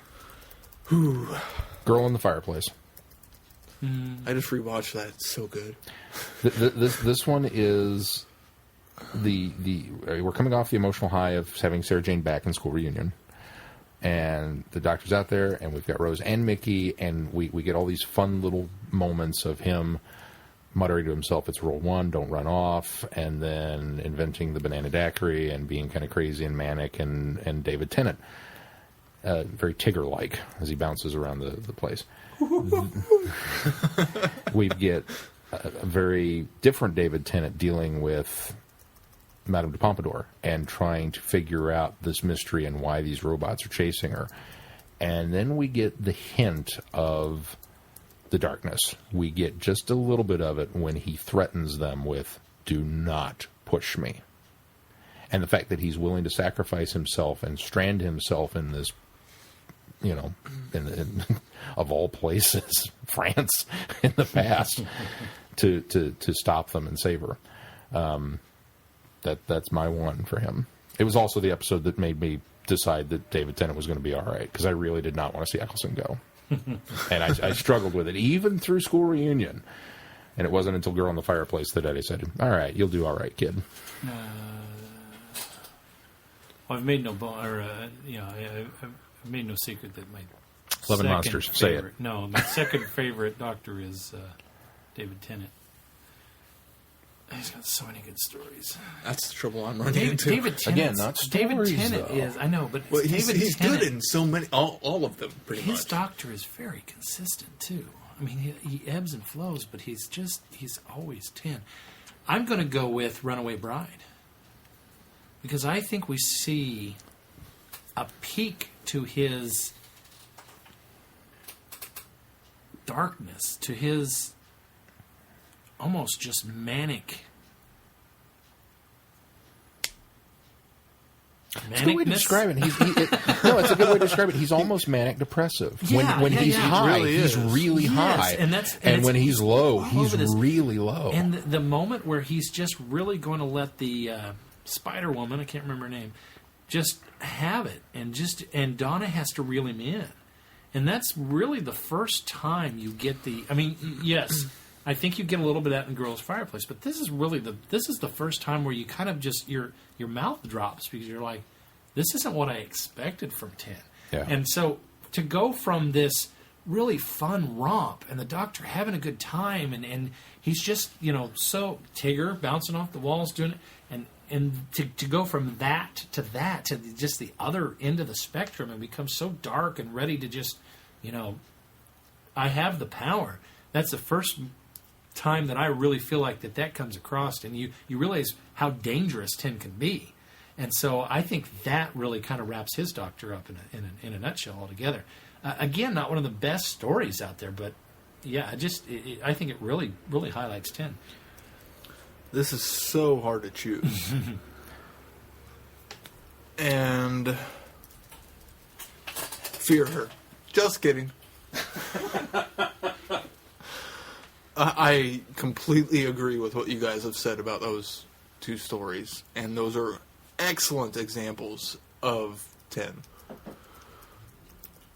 I'm torn between Waters of Mars. Another good one. Oh, I mean, another good. When I say good one, I don't mean just good story. Another good example. It's a good exploration of his character, and Planet of the Ood.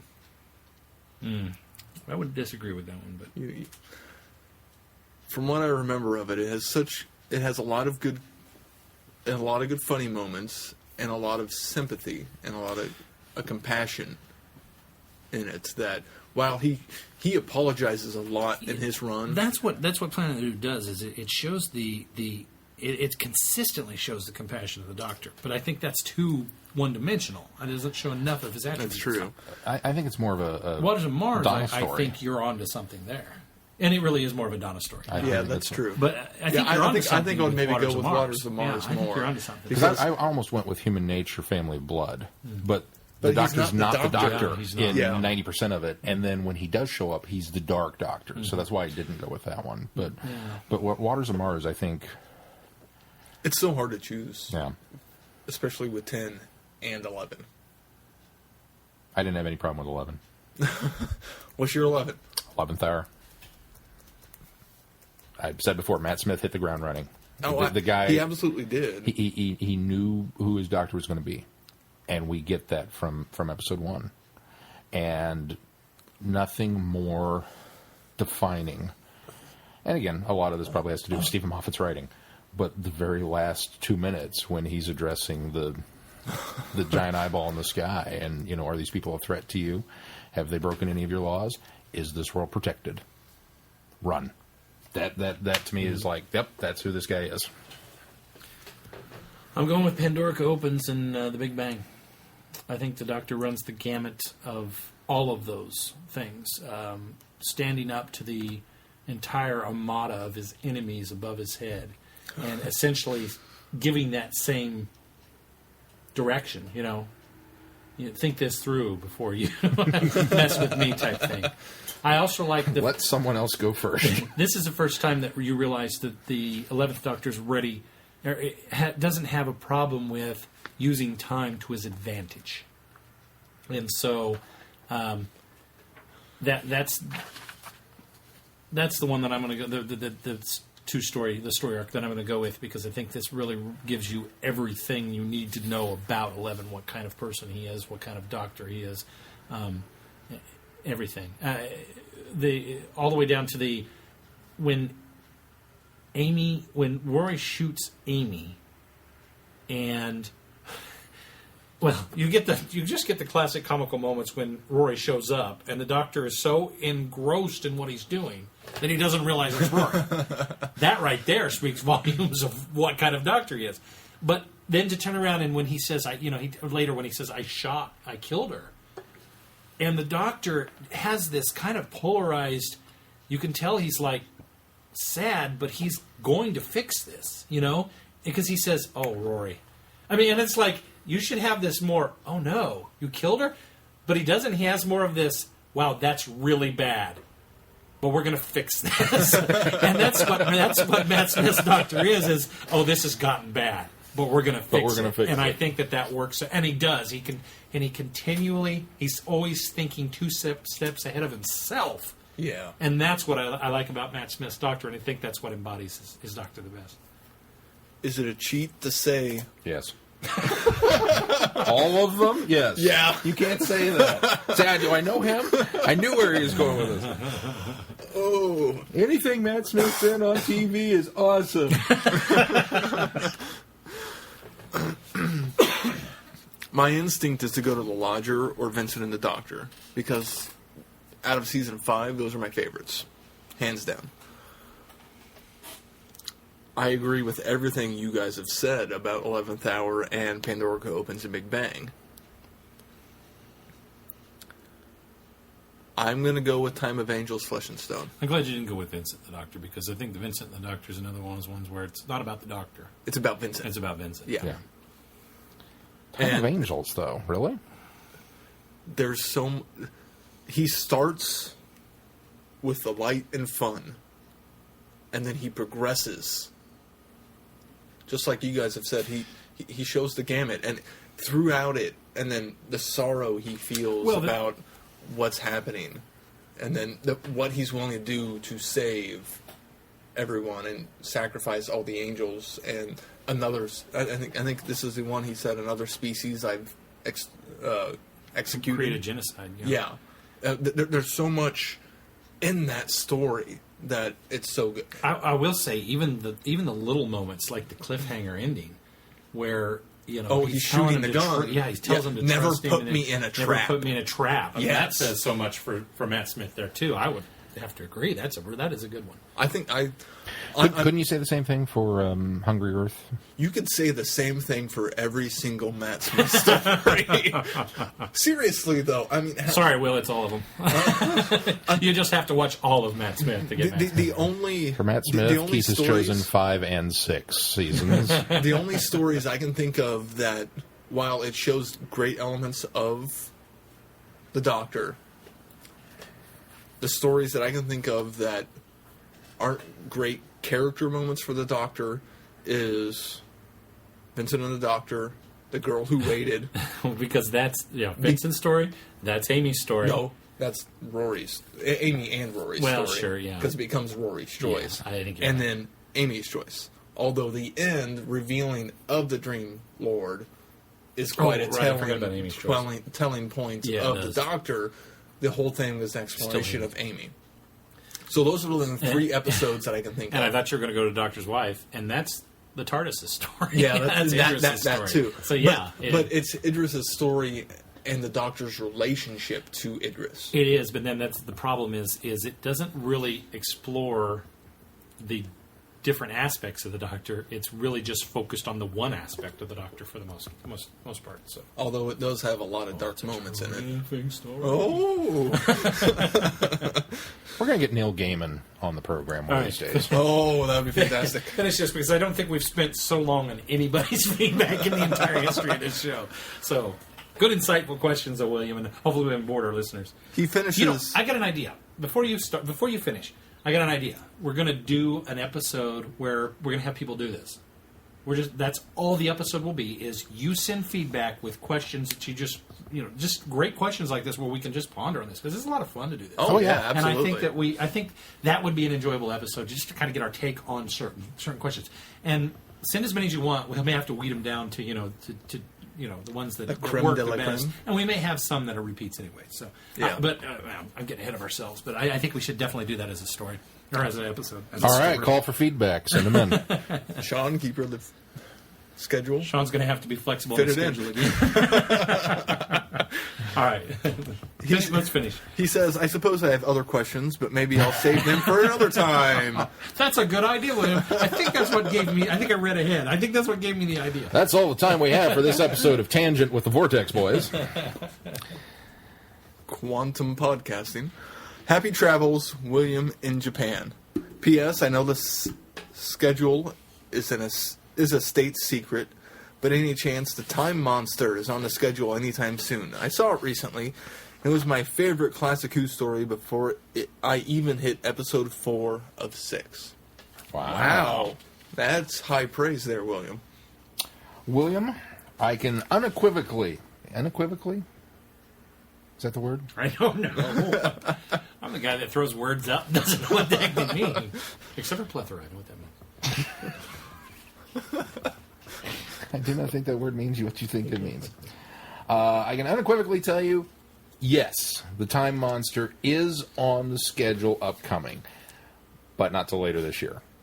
That's in the I'm gonna non-canonical let you section know. of the schedule, I'm right? going to let you know a little thing, William, and Kate just said it. And on our schedules that we get from Sean, there is a bar.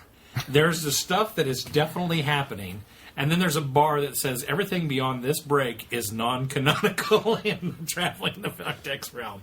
So it's there. It's there. We just don't know what. Sean, I know you've done a lot of hard work on the schedule, but I don't read anything below the bar. Because I know how our schedule works. It's going to change. Well, we haven't, for what he has planned, I've we got- haven't deviated much. No. No. I mean, we've Well, been but in here and flux, there, but it's... Yeah. I got news for you. If your copy of Shada doesn't arrive sometime soon, the bar's going to have to move up a lot higher because that's on there. No, it is on there as of right now. It is tentatively, I can't. It's late fall, but again, all of that is in such a state of flux because when's the show coming back on? I mean, as soon as they announce, oh yeah, the new season with Matt Smith's going to come on at such and such date, the schedule I've got goes out the window so that we can accommodate that. So it is on there. It's not one of those, oh yeah, we'll get to it eventually. I do have a plan to get to that, but it probably won't be until later this year. So you'll just have to keep listening and find out. That's right. Thanks for such insightful questions, too. Moving right along. Our next bit of That's not how it goes. feedback comes from... Stop feeding me the line. You know what? You've got the fancy toy. You want that, you cue it up, and you have it ready to go, and you push a button on your little fancy pad and have it go off, so when you say, moving right along, you can push the button and be responsible for the noise that comes after it. Had all the abuse from you I'm going to take. It's called beating a dead horse. Poking me with a stick, man. I have my official This week's Grumpy Bear is played by... Our next bit of feedback comes from Odd Duck Phil. This is mine. Odd Duck Phil writes, he who peekins. I saw that. I think he left the Y off. He who peekins. I'm intrigued, Phil. Don't you just love how nice we are to our listeners that we're going to pull apart their hard work and point out spelling mistakes? Well, this one's got typos all over it. I'm falling a bit behind due to work. You know, Phil, I'm tired of your excuses, quite honestly. You're always behind. Just hurry up. Sounds like somebody else I know. Oh, bite me.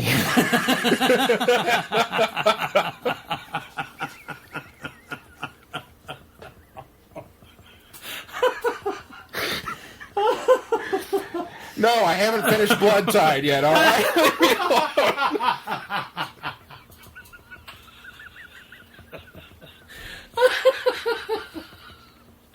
Oh, okay.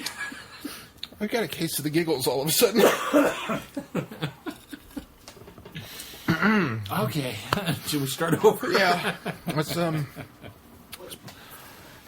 Keith got up from the table, so he has no idea what's going on. All right, I'll start over. Hey, Who Peekins. I'm falling a bit behind due to work and wedding planning, but I wanted to chime in with two Who-related things. Number one, I was substitute teaching at a high school I hadn't been to before and needed to find a couple of things. I stepped across the hall, knocked on another teacher's door. My question was as follows. Hi, I'm new here and was wondering where's the nearest TARDIS. He had a life-size TARDIS homemade poster on his wall. I thought that was kind of neat. If you're like me and enjoy several genres of sci-fi, then I recommend checking out James Hance's website. He has done some amazing work that mashes up things like Doctor Who, Star Wars, and Firefly with Muppets, Winnie the Pooh, and Calvin and Hobbes.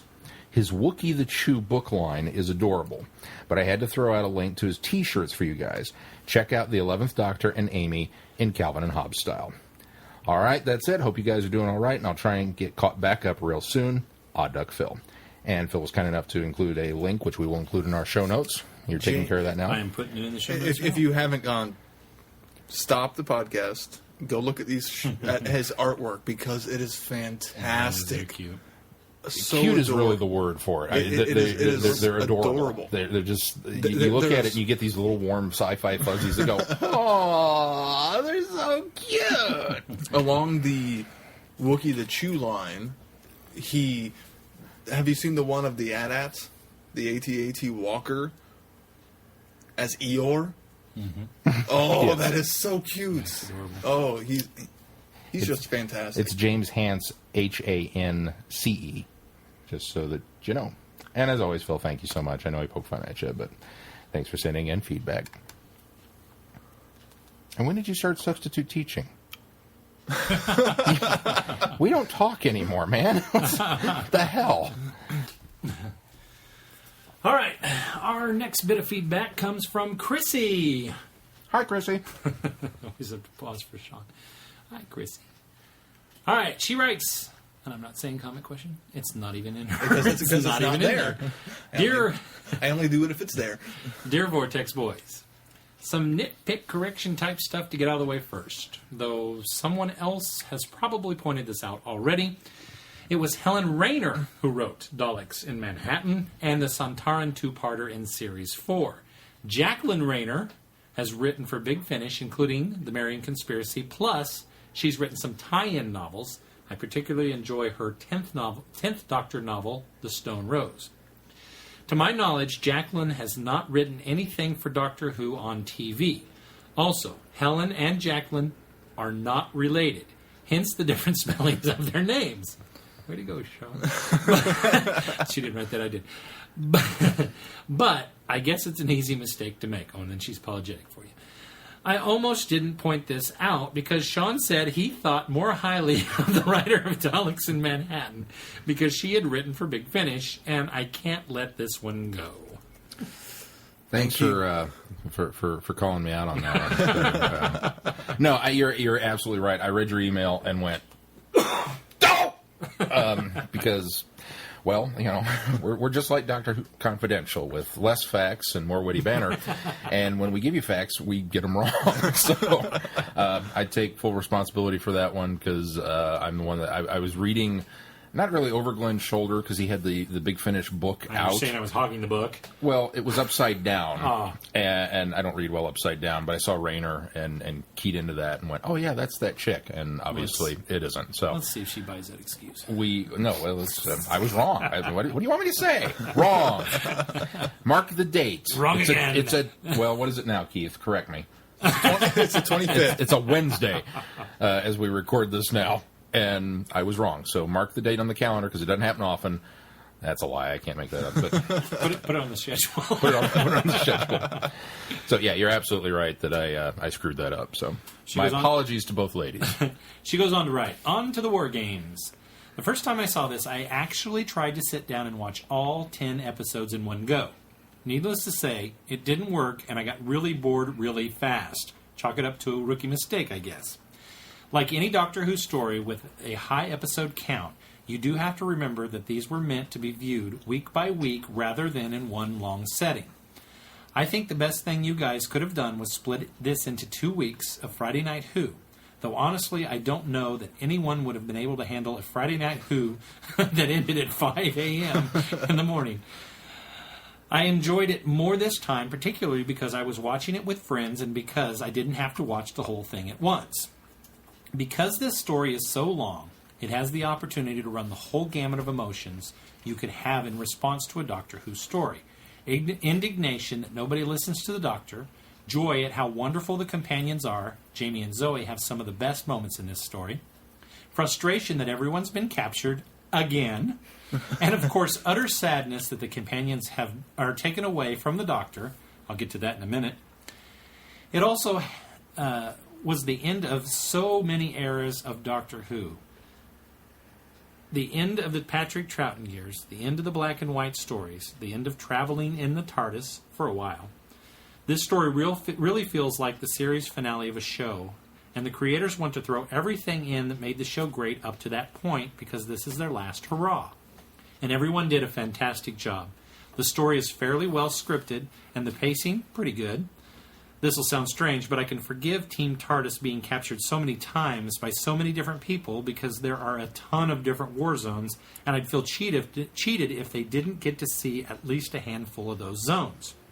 The War Chief, the Security Chief, and the Warlord are fantastic villains, and the whole idea of having different wars from different time periods was fascinating, though having seen the Hunger Games recently, I saw a ton of parallels. Of course, I wasn't the only one. How many Hunger Games-related tweets did we have between the 2 weeks? Mostly on the beard. Some costume designer must have watched this before that. Patrick Troughton is an absolute delight, especially when you think that he's turned against Jamie and Zoe and the Resistance Fighters. I also love the cliffhanger to episode 8. That the cliffhanger to episode 8 wasn't resolved with a quick wave of the hand at the beginning of episode 9. That the Doctor still seemed to be on the Warlord's side for part of that episode. I love it when the Doctor gives it his all in their last story because you don't want to see him leave, but you know he's going, and you want him to have something spectacular to go out on. I want to talk about how Jamie and the Doctor leave. In my opinion... I'm sorry, Zoe. What a doctor? Where'd that come from? I want to talk about how Jamie and Zoe leave. In my opinion, the worst way that a companion could leave the doctor is being forced to leave. It's one thing when you have Martha or Leela or Tegan or Barbara and Ian leaving of their own choosing. That scenario is sad enough, but you realize that the companions want to get on with their lives, and those goodbyes are more along the lines of, thank you for these great adventures, but I have to go now.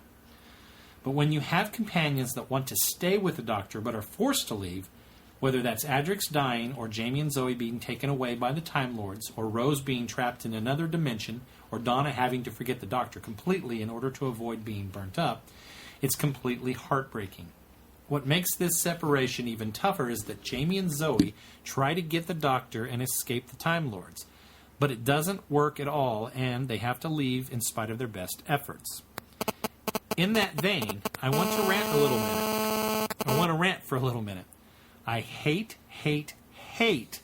that Jamie and Zoe, and Donna for that matter, have to forget about their travels with the Doctor. Think about how much the two have learned and grew from their adventures. Especially Jamie, who was the vaguely backwards guy from the 18th century Scotland, and he learned that there was out in the universe and just took it all in stride, and we all loved him for it. I hate it when you have characters that go through this big, long story arc, and they go through these personal changes, but then they have to forget it all because of something that high and mighty bunch of pompous jerks want to do. It makes me throw my hands in the air and yell, what was the point? Plus, it really hurts the Doctor to think that his best friends have forgot about him, and I hate that.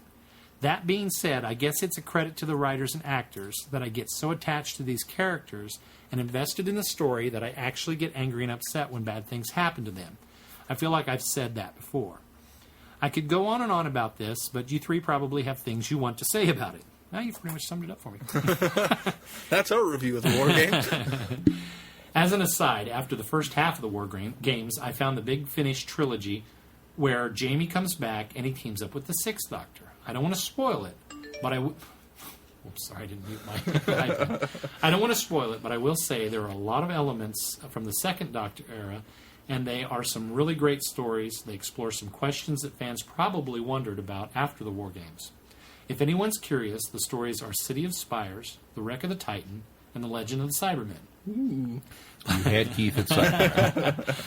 Plus, there's a companion chronicle that goes with it, and I haven't listened to it yet, called Night's Black Agents.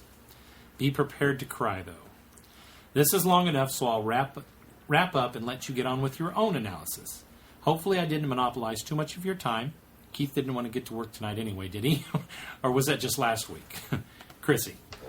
And Chrissy, you had a lot of great things to say, and certainly things that we will cover in our review here coming up. And luckily, I don't have to be at work tonight. Yeah, that's right. Yeah. He's actually coming off of one of those stints where he had to work for. So it was this week, but if we're at the end of that, now. Yeah, if we'd recorded when we intended, we'd be in a bit of a time crunch. That's right. That's right.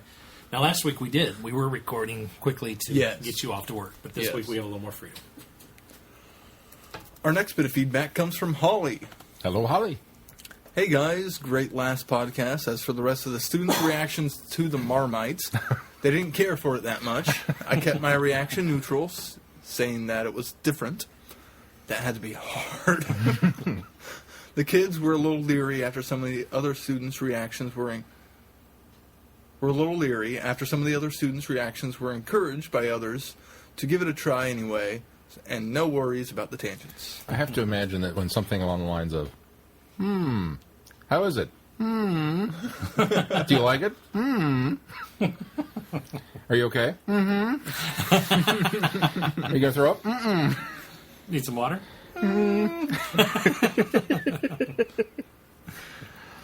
Now on to my thoughts about the War Games. I'll keep it pretty brief. I have to admit that this is the very first full story that I've seen with Patrick Troughton as the Doctor.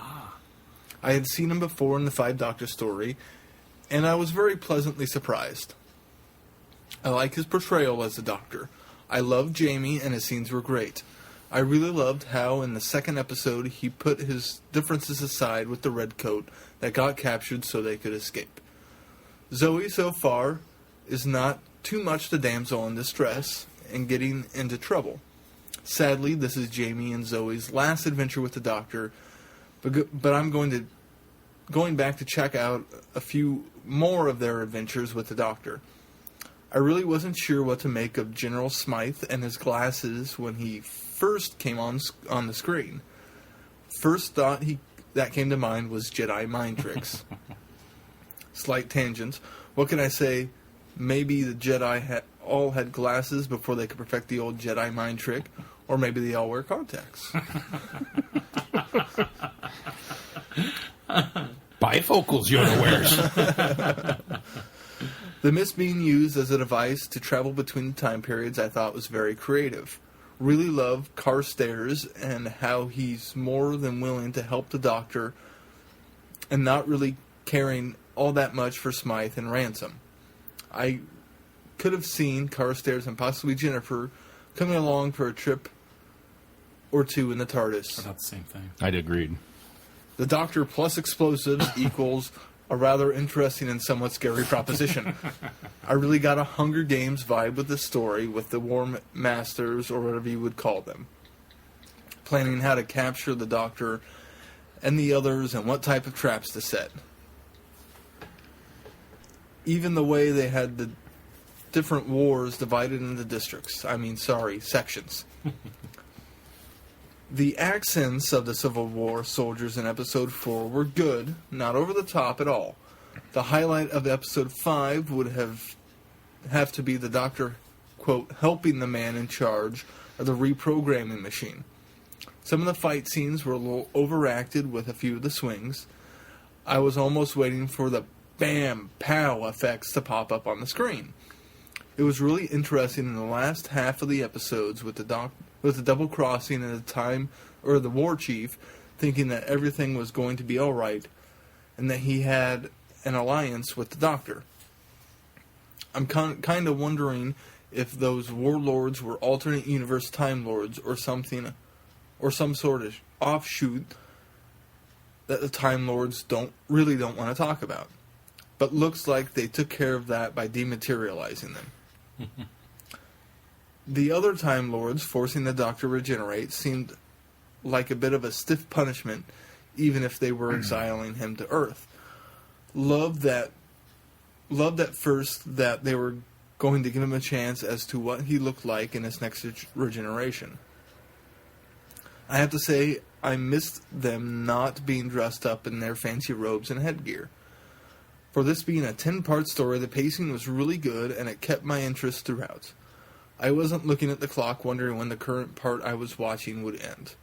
Looking forward to hearing your thoughts, and as always, keep up the great work. Holly from Wisconsin. Thank you, Holly. Absolutely. All right. Well, we should mention really quickly that Dr. Phil also sent us a piece of audio, and in his audio, he's going to explore the music behind the war games. And what we'd like to do is we'd like to go into our review of the war games, and then we want you to stick around and listen to his introduction and appreciation for the music in this. And it really puts a lot of the pieces of it in a light from a music perspective. So and specifically composer Dudley Simpson. Yes. So definitely stick around for that after our review. All right, here we go. The war games. Dun dun. Oh, sorry. The TARDIS has materialized in a world of trench warfare, barbed wire, and poison gas. The Western Front, 1917. In the chaos and paranoia of the First World War, the Doctor and his companions are separated from their ship, captured, and court-martialed. The death sentence is swiftly pronounced. But all is not as it seems.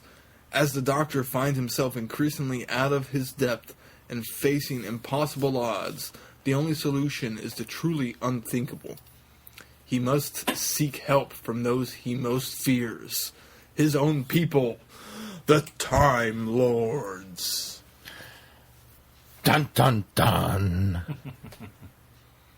I'm glad you didn't give it a real dun dun dun. I would give the last episode a dun dun dun, even the parts 1 through 9 would get a dun dun dun. I would even give 9 a higher dun-dun-dun. Because it's the build-up to the 10th episode. Yeah, maybe. No. No?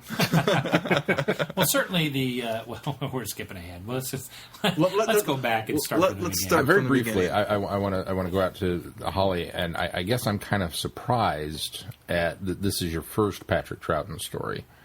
And obviously not everybody can follow along with us as we've done these. We've done, well, now to date, everything that's available, other than Crotons, which has a DVD release in North America later this year. And it's very sad that we've done everything that's available. Mm-hmm. I mean, really, even the Ice Warriors, that one's not technically available. We found a VHS copy that Dr. Phil sent us. That's right. We were lucky. I guess I kind of assumed that because you so frequently write in with, your feedback and your so thoughts on frequently things. join us for Friday Night Who. Yeah, I mean, It wasn't.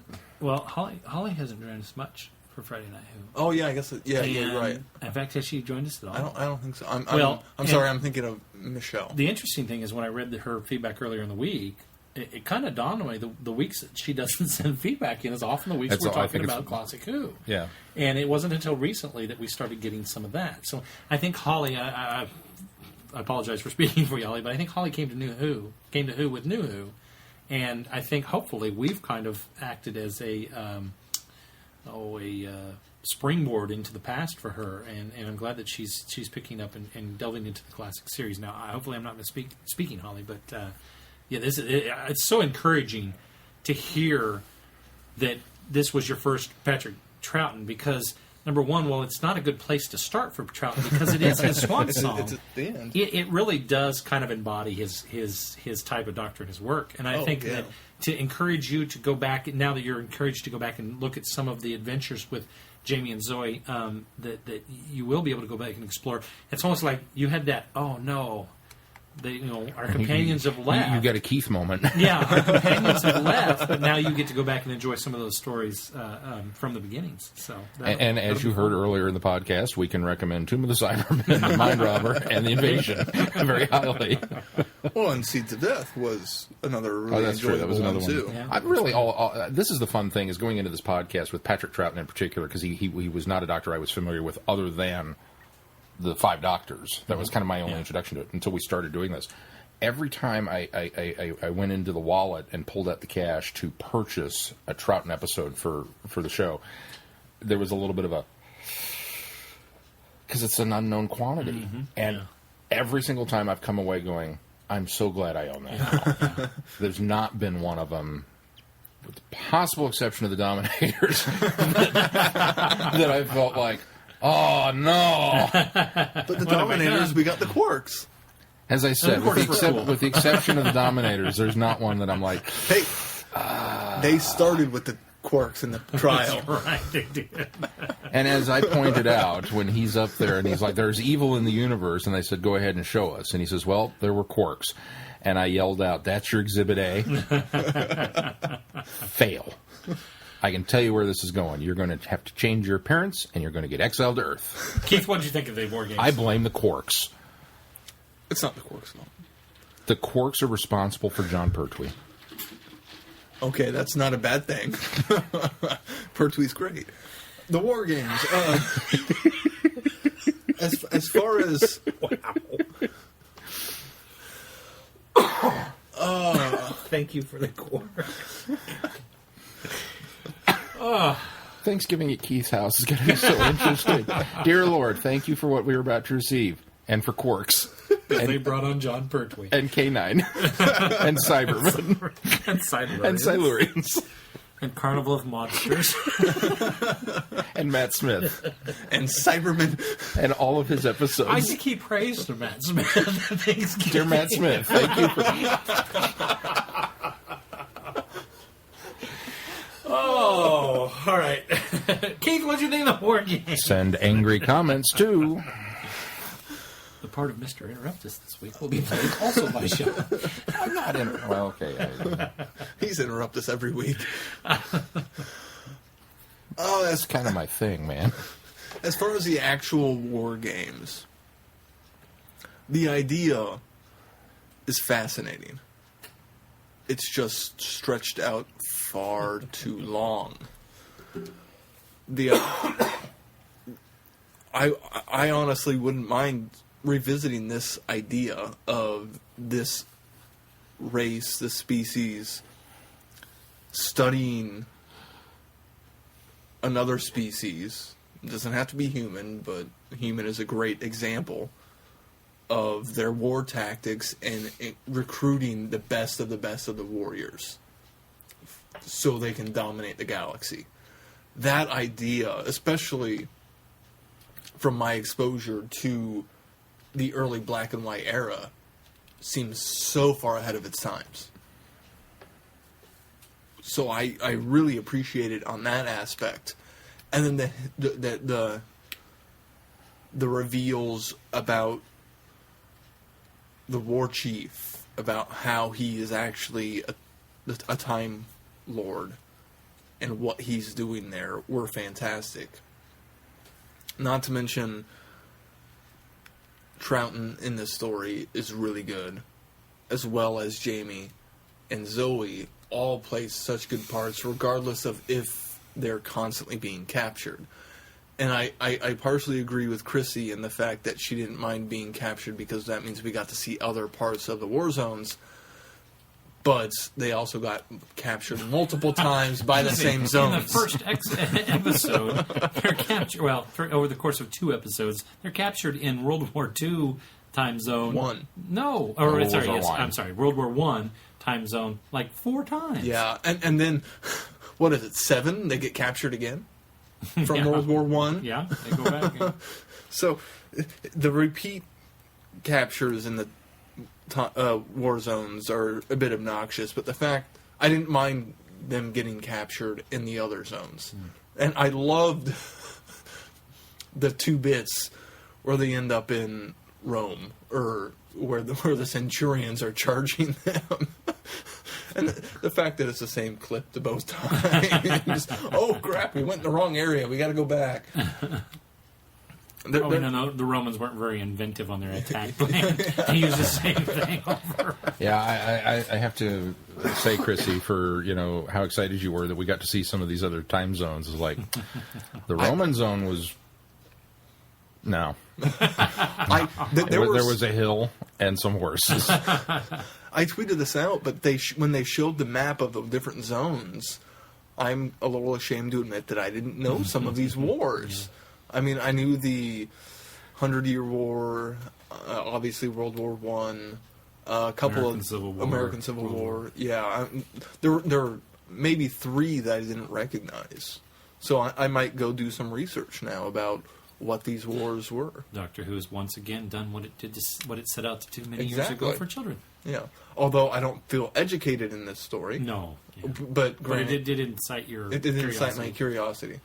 Granted, if I didn't know what I knew about several of the wars, I might have learned more. But, who's to say? Sean? I think it's interesting that all of the feedback that we've gotten this week everybody spoke very highly and praising the pacing of the war games. And I'm going to come down and say you are wrong. Misremembering, and you're fully attributing that to the fact that we split it up. It's the splitting up that makes the pacing better. It is so totally enjoyable in 2 parts. Sitting down to watch this in a 10-week span as the individual episodes would have aired, I would have found it intolerable. Daunting, yeah. Well, not daunting would be trying to watch it all at once. Well, yeah. But just it would have been daunting to set through it week after week, week after week after week after week after week, and we're still dealing with this. Yeah, that's I suppose the thing. When it aired, you didn't know how long these parts story were. Was. I mean, other than the coming attractions reel for next week, we're dealing with this. Because Radio Times, which I think, if I'm correct, is kind of their TV guide. Radio Times quite frequently laid out what was coming. It didn't necessarily say this is going to happen this week. This is going to happen this week. But I think that they always did sort of, especially kind of epic events like this. They do a write up and say a large story arc coming with 10 episodes, that kind of thing, because they would have known because they've shot all this together. They wouldn't have split this up. They wouldn't have still been shooting this thing, I think, as it was airing. Yeah. So I think that probably, I'm just suspecting, but I suspect that people probably had an idea that this was going to be an epic long story. So they may not have known by week 3 that they still had 7 to go. Well, I'm sure there were a lot of people that didn't read any Radio Times articles about it. I don't know. If you watched TV back in those days, that's how you lived it. It's like when I was a kid, TV Guide was the thing.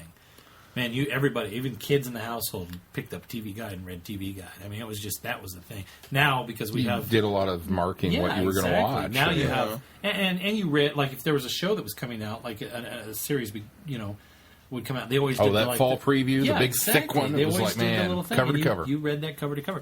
That's the thing is, now we have... televisions that have the information right on the bottom of the screen, and you can program and your TV DVRs. Guide has its own channel. And, well, exactly. TV Guide has its own channel. You can get on the internet now. TV Guide isn't that much of a centerpiece in American households, but at the time, Radio Times was the thing that you went to find out was going to be on TV. And I suspect that they probably gave people a heads up that, hey, something big's coming. It's epic and it's going to be very long. So. And again, I don't. I have done no research on that, so I speak with no authority on that. This also isn't the first foray into long. I didn't mean to get epic into television for Doctor Who either. No, we've had several 6- and 7-parters. Was it the 12-part before this? There was a 12-part Dalek episode. Master Plan. Which again, I think. In hindsight, having not seen that one, of course, again, not all of it exists, but I imagine that one's probably also intolerable to try and sit down and watch it all in one sitting. But it would bug me to come back week after week after week after week after week after week after week and not get a resolution. And how many cliffhangers were, we got captured, we escaped, we got captured again. I mean, that would have driven me nuts as a child. Or just even as a viewer now. There are a lot of shows on TV now that I can't deal with because it's like, again? I'm looking at you, Lost. I was just about to bring that out. There are a lot of good things in the war games. Certainly the idea we've discussed. This was my first time viewing it. I came to this from the book, the novelization that was written by Malcolm Hulke. Hulk, Hulke, Hulk. It is Hulk. Probably Hulky. Malcolm wrote this really great adaptation of the war games. We've never been good with names. Which Jacqueline or James. Sorry, Catherine. Why do I bother? I should just stop talking now. But he wrote a really great Target novelization that I had. And it was one of the Doctor Who's that I had read over and over and over and over and over. I don't know why. I remember reading that book at least 5 different times.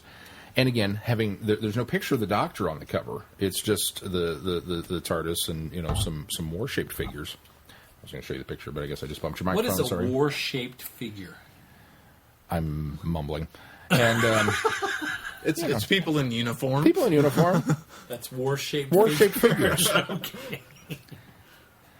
But there's no picture. Shaped by war. It's just kind of weird. I mean, the TARDIS is the feature of this, and they're not in the TARDIS for any length of it. Although, obviously, the Sid Rats feature very heavily through the whole thing.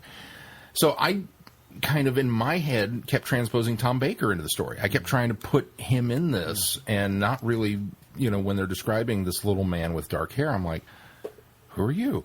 So it was really nice to finally get the visuals to go with all of these things that I remember. I think the book's probably better written than the serial, quite honestly, because he cut out a lot of the fat.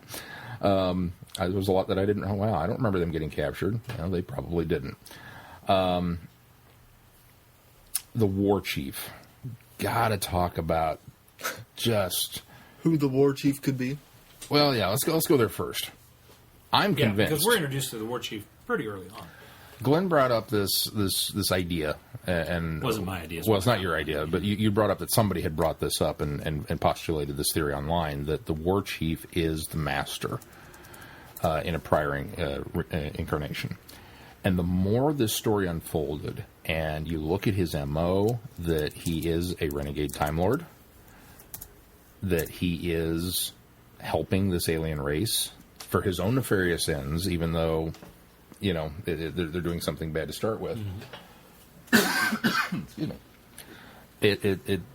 His mannerisms, his speech patterns, his fantastic facial hair, everything about this guy screamed master. And maybe it's unfair because that seed was planted early. Sorry. By you. But the more I watched him, the more I was like, yes, this is it. I am 100% convinced the war chief is the master. And at the end of the serial, when he gets shot horrifically and rolls down the stairs and dies, they scoop his body up and cart him off to be... The exact line is... I can't say the exact line because I don't remember it now, but something to do with the removal of the body.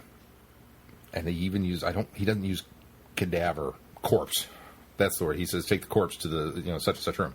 So he's off screen. Mm-hmm. I'm 100% convinced the war chief regenerated and turned into Roger Delgado. And then stole the Sid Rat and escaped with whatever power was left. I like that idea. I also like the idea that it's the master's father.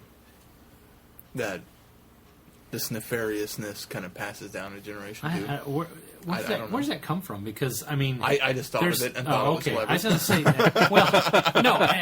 that's certainly your own opinion, but it's harder for me to believe that it's his father because we know the history of Time Lords, that they do regenerate, that he could, obviously the master had past regenerations because he was only Delgado's master before he went into his state of decay. Now, we don't know what happened between Delgado's master and the master in which we see decaying. And all the introductions to the master of the Time Lords telling the Doctor that you know him, but you haven't encountered him since school. Yeah. Makes me think otherwise. That it might not be the master. But that kind of leads... The fact that he wasn't calling himself the master. Yeah. And he wasn't... he was dead by the time the Time Lords arrived. But he recognized the Doctor. Yeah. He didn't recognize him. I think he did. No, he didn't. I totally think he suspected he didn't. He suspected Doctor. that he was a Time Lord, but only based on... He was piecing the puzzle together as the Doctor would do things. No, he did not. When he showed up and they came out and the war chief was standing there, he went, "Yo!" And there was that angry recognition, like he knew who this guy was. I think what you're doing is you're trying to make it fit. You're I'm not trying to make it fit. He recognized because he talked about it later when he had him when he rescued him from the security chief. And it was kind of all apologetic for him, and because that's how he walked in on the security chief and said the mind probe's not going to work on this guy because he's one of my race. He can resist. He had to have known not only that he was, at the very least that he was a Time Lord, but it was more recognition that he knew who the Doctor was. I have to go, but I think it doesn't work in the reverse in which Keith was saying. Is that my only problem with this theory is that all throughout classic Doctor Who, and even in New Who,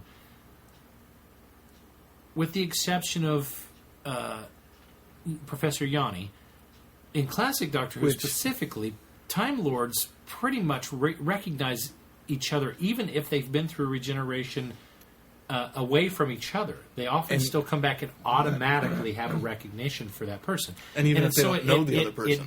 It does make it hard to believe, although there's a lot of continuity errors in Doctor Who, but it makes it hard for me to believe that it could possibly be the Master and that the Doctor would not have recognized him, regeneration or not, if he looked different from his time in school. This is where I go with it. The War Chief, or the Master, recognizes the Doctor from his time in school as somebody that he was slighted in some way, shape, or form. The Doctor did something when they were at the academy together that set him off. And the Doctor may not be aware of that. The Doctor may not have known that what he did that offended this individual was that big a deal.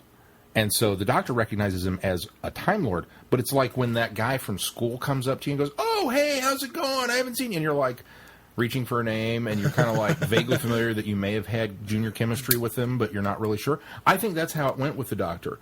And since he wasn't calling himself the Master at this stage of his career, when the Time Lords come to Pertwee in the very next episode and say, or I guess it's not the next episode, it's the beginning of the next season, when the Time Lords come to him and say, you met him before, but you won't recognize him, that they're referring to the school plot, because the Time Lords didn't know that he was involved in this fracas with these people. They just know that there was a renegade Time Lord because they got all of their information in the communication cube from the Doctor. Yeah, but wouldn't that be included? Just that there was this guy. But the Doctor knows he's a Time Lord. Yeah.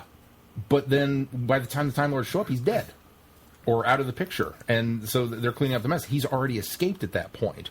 So it's a very convenient... I'm sorry. Like I said, yeah, maybe I'm reaching a little bit, but it's a very convenient way of saying that this is how this unfolded. And I don't know. They talked a lot about the Master was written as a Moriarty for the Doctor Sherlock. But maybe the War Chief is where part of that seed came from. There are so many similarities. I would completely agree with that. Absolutely, that the inspiration for the Master came from the War Chief. That I will not dispute. Yeah, I'm totally happy to retcon it and say that's who it is. And I'm going to fight you on the father though, because it just. The legacy of evil going. That means 2 generations of family have been crazy with drums. It's not like the Time Lords have quite been sane or holy. I think the Time Lords have a little bit of inbreeding going on, quite honestly. I think that closed off society like that, and we've got the outcasts outside the Citadel. I think there's a lot of Tudor action going on. Here's an interesting bit. The Side Rats. The Sid Rats? Sid Rats. TARDIS backwards. Notice that, did you? I just now noticed that. I didn't realize that when we were watching it. That is so cool. I had the benefit. I probably wouldn't have noticed it watching the episode. I had the benefit of reading it because it was spelled out in the book. And every time it said Sid Rat, Sid Rat, Sid Rat, I just kept looking at it going, why did you choose this name? It's hard to say. And at one point, one of the characters even makes reference to its spatial interdimensions. Yeah, it stands for Space and Interdimensional Robot All-Purpose Transporter. Yeah. And I went, well, that sounds like a... Oh, I get it. Speaking of characters that I'm convinced continued on, Chancellor Goff, who is not named, but he's the same actor playing the lead Time Lord who banishes...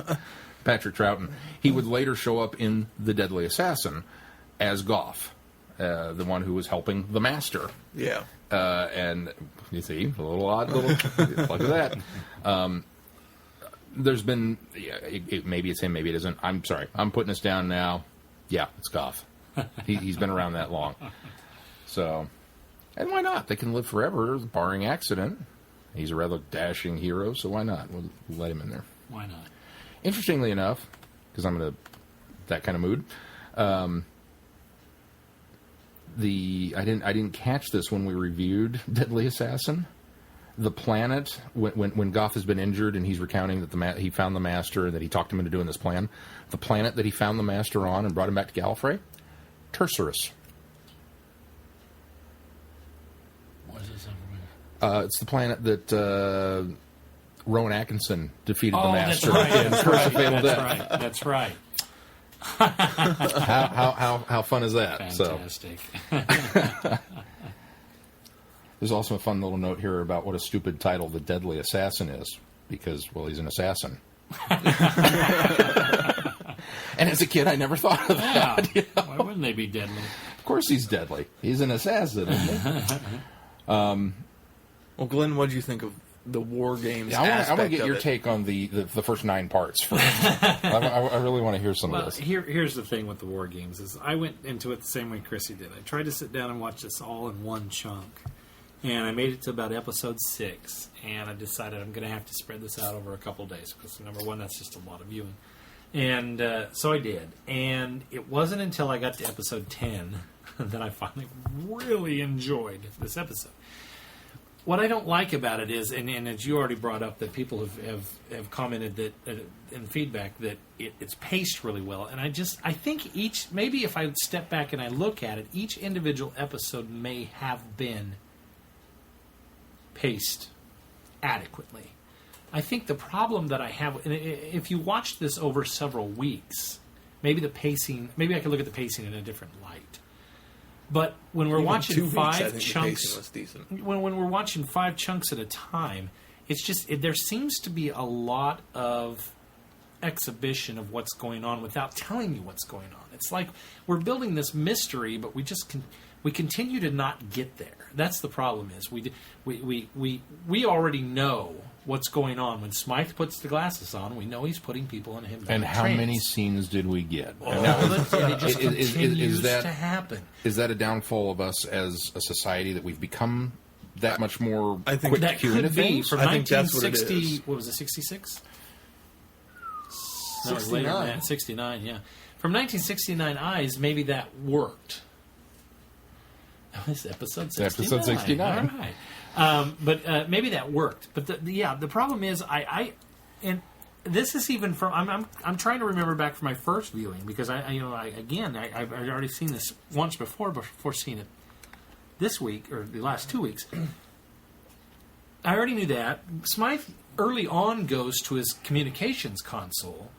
So they've already let the cat out of the bag that something hinky is going on here and that there is an outside influence. Okay, so if you give me that and then you wait another 4 episodes to show me where this influence is coming from, or our heroes get to where that influence is coming from, that's not good pacing. That's just dragging out the inevitable to me. And so that's why I don't think the pacing in this is very good. I think that's where it falls down. I think what I know that the producers decided that this was going to be Patrick Troughton's swan song. This was going to be the last story for Zoe and Jamie. I think that they wanted to make a really epic feeling into an era, as Chrissy said. This is the end of the black and white era. This is the end of Troughton. This is the end of Zoe. This is the end of Jamie. They wanted to go out and say this is a big thing. But I think it suffers from that because of that. And again, if we'd watched this week to week to week to week back in the day, maybe I would feel differently. But overall, as a story, just sitting down and watching it, even in 2 sittings, it's way too much. I was figuring things out. When we finally get to where the controllers are, where the people that are controlling this war is, that we spend too much time with trying to explain the processing that each of these people come to when they come here. We've got a class for that. I mean, the guy's showing instructees what's going on, and I felt like I was in class at that point. I mean, it's things like that I didn't like. I think it was too long, and I think coming from it this time, knowing where they were going, I was so excited to get to the final episode because I said it the other night. It is one of my favorite episodes of Doctor Who. It's in my top probably 5 episodes of Doctor Who. I love it because it does so much to expand on the Time Lord mythos, to explain a lot of what we didn't get explained for how many ever years? 63 to 6 years. This is the end. This is season 6. Yeah, we went 6 years not knowing this much about Gallifrey, about the Time Lords. We finally get to learn a little bit. We finally get to see the Time Lords. I mean, so there's so much good about 10 that maybe I just feel like I'm wading through the first 9. I will say that watching it with friends this time was much more enjoyable. And again, like Chrissy said, I didn't have to pay as close attention. And so I could make the fun comments and read everybody's tweets about what was going on, and that was a lot of fun. I always enjoy Friday Night Who better when I have seen the episode, because I feel like I get a lot more out of the interaction with our friends. But I thought that the guy that plays Smythe was fantastic. He really was this incredible guy that a lot of people felt was underused. I really didn't have to see Noel Coleman. I didn't have to see Noel Coleman come back again. Wasn't there just 5 episodes later? You went doing right up to the same line. things. Yeah, well, he showed back up, and it was like, oh, hey, it's you. I remember you. Oh, I mean, I don't like you. I remember now. I don't like you. I had both reactions at the same time. Like, oh, it's cool that they. Oh no. Yeah, I mean, because that means he's going to put his glasses on in a minute. Exactly, and we're going to go. And it almost felt like we were going to go back to square one at that point. Yeah. Well, and even the German side of World War One was a very enjoyable character and very well acted. Yeah. I thought. The cliffhangers in this are fine. I love the cliffhangers. I love the fact There that the were a lot of doctor's lackluster. tied to a post getting ready to be shot by an execution squad. I absolutely love that kind of cliffhanger. That was a great cliffhanger. That is how's the doctor going to get out of this one moment? And it really is. Now, you've complained about those type of cliffhangers before, though, because it was a Peter Davidson era one, and you said they really need to stop putting the doctor in danger. We know he's going to get out of this. Well, that's exactly true. But it's one of those things where if I think back to the day, can you imagine just watching and going, what? Huh? Because we didn't see a lot of William Hartnell get into situations where you didn't go, you could get out of that one. This one was like imminent death. And you're right. By the time Davidson's era comes around, once you've seen all that, it's like... But that is a true cliffhanger, and I appreciate the idea of a true cliffhanger. Well, let me put it in this perspective. A lot of times when the doctor gets into a cliffhanger situation where you're like, well, he's going to survive, this time incited the, wow, how is he going to survive this? Yeah. And that's what I liked about this one. Zoe. That's the other problem with this. For the first 4 or 5 episodes, Zoe is so underused. And I love Zoe. I think she's a fantastic companion. And while I think that she would not have made a good companion solo with the Doctor, for the same reasons that, well, I think Jamie works as a solo companion or as a pairing. Jamie and Zoe, they complement each other. And Zoe felt so underused in this first, at least 4 parts of this. I think she really comes in her own, especially when she gets separated. Yeah, that's when she becomes a little more of a. They're forced to focus on Zoe as a character. At Jamie this point. and Zoe also. Yeah. Shine when they're separated. Yeah, absolutely. They work well together, and they've got this great little comedic thing going on, especially when she's like, he's playing the whole chauvinist, 16th century or 15th century or 18th century guy, and way back. We have problems with centuries. 18th century guy, and they have this just. Their banter and the interaction between the two was fantastic. So that's one of the things I gleaned out of this. It was great.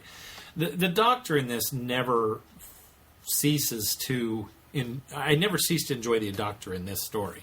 He is always continually... Even though there's parts that feel like they drag for me, the Doctor is completely enjoyable in this, and I'm glad that Patrick Troughton was given such a wonderful role in this as the Doctor, because I think being his swan song, this really...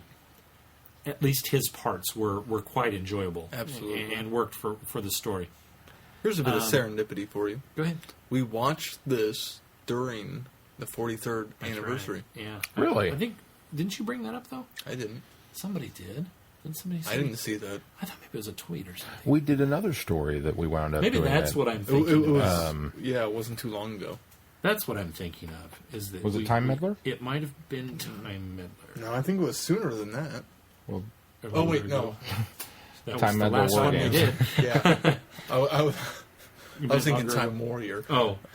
I think Time Meddler was an anniversary. I think it was. It was an anniversary. Or... How odd.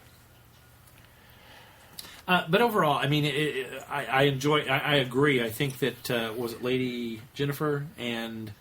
Staircase? What's his name? Car chair. Car stair. Car stair. I thought the same thing. I thought, boy, you know what? If this was just Zoe and Jamie, we'll just call him Joey. Whoa! It's like Brandon. That was a really horrible Joey Lawrence. Sorry. But if Zoe and Jamie were the only ones leaving in this, then I could see them being the next companions that he picks up and takes along on adventures. They so very much had an Ian and Barbara vibe. They really did. They did. had this very I was slightly compatible relationship, but yet nothing was going on. yet.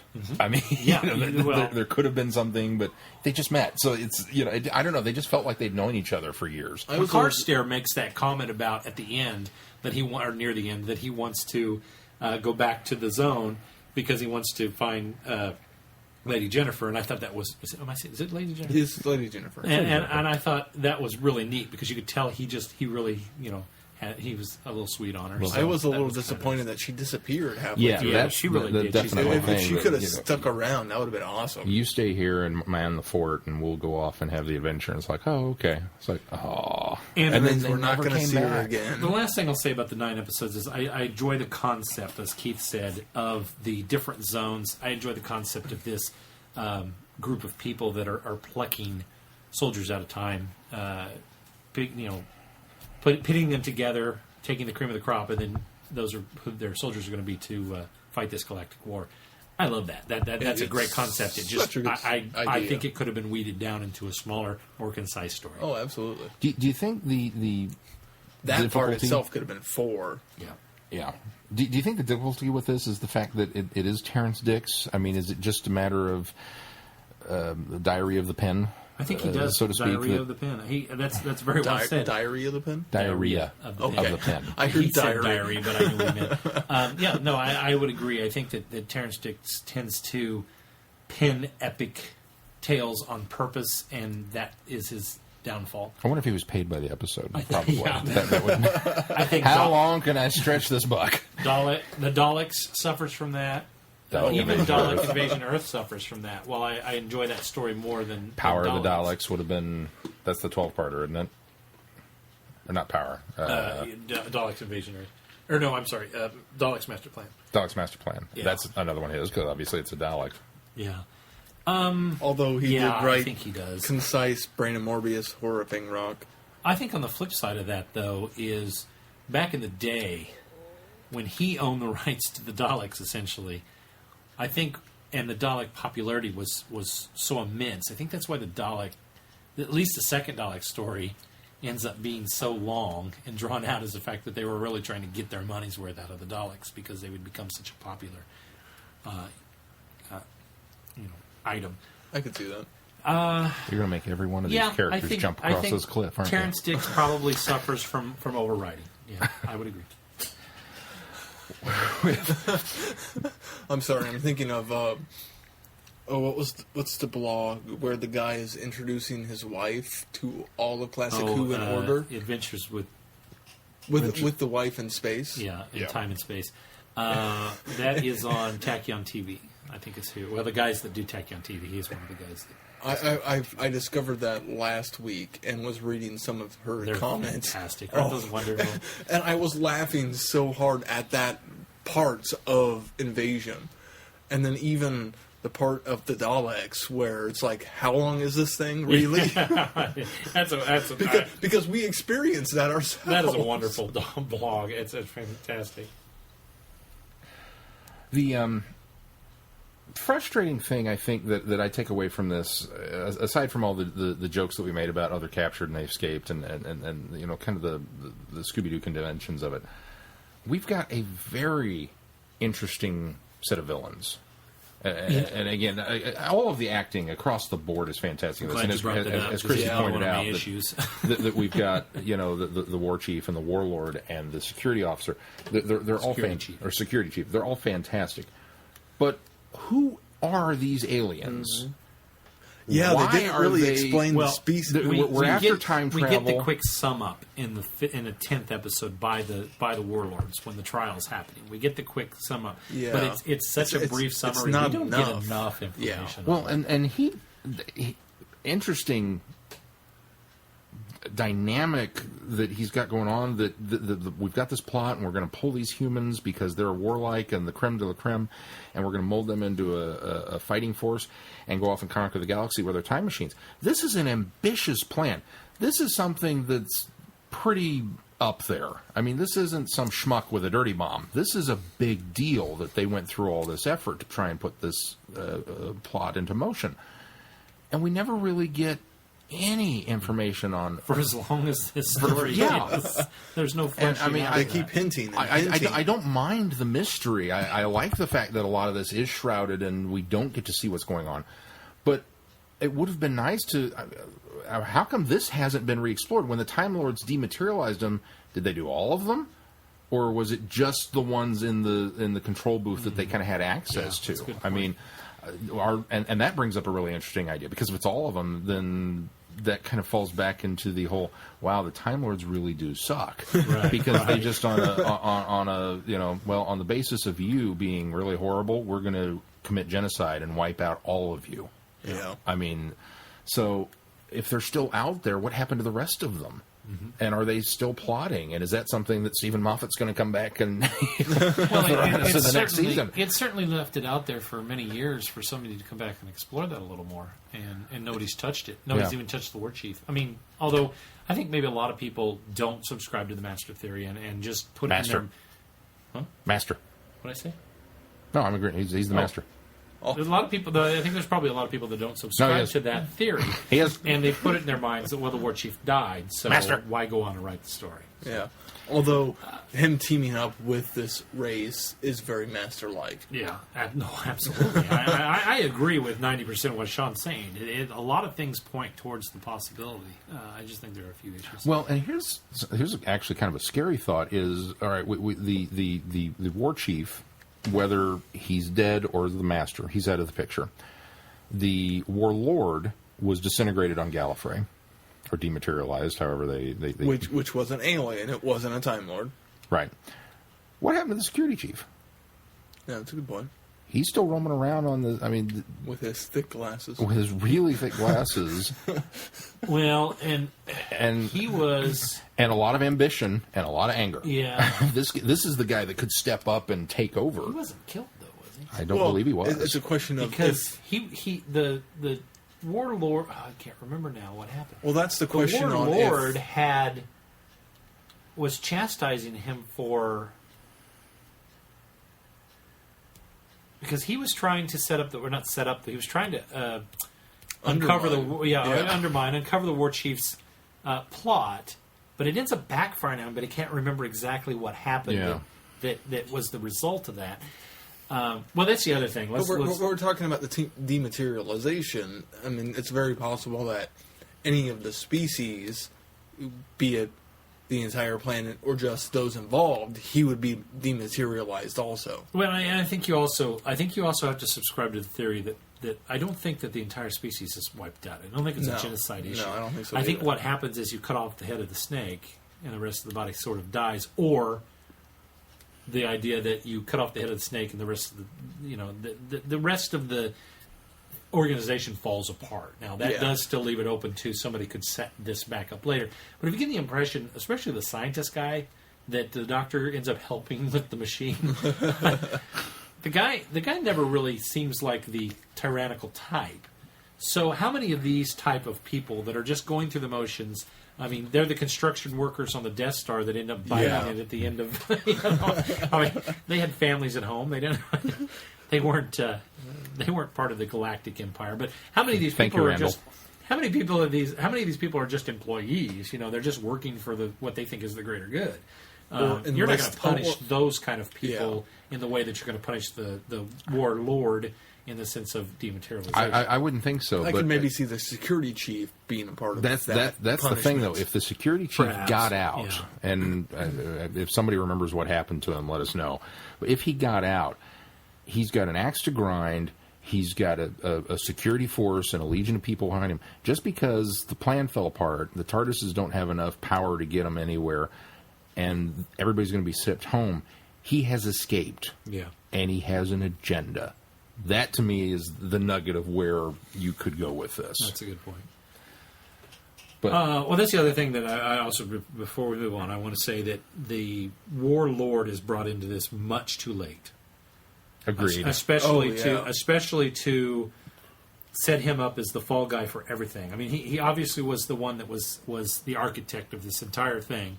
He was clearly the head of this, and they were setting up this big, this grand reveal of the Warlord. And we keep talking about the Warlord. We keep talking about him, and then when he appears on screen, he really is, which, by the way, Philip Maddock, which fantastic we just talked about. Yeah, he just passed away a month or so ago. Yeah. Fantastic job, and he does really embody what you expect of the Warlord from all this setup. But I just would have loved to have seen him a lot sooner. I didn't think we needed all this little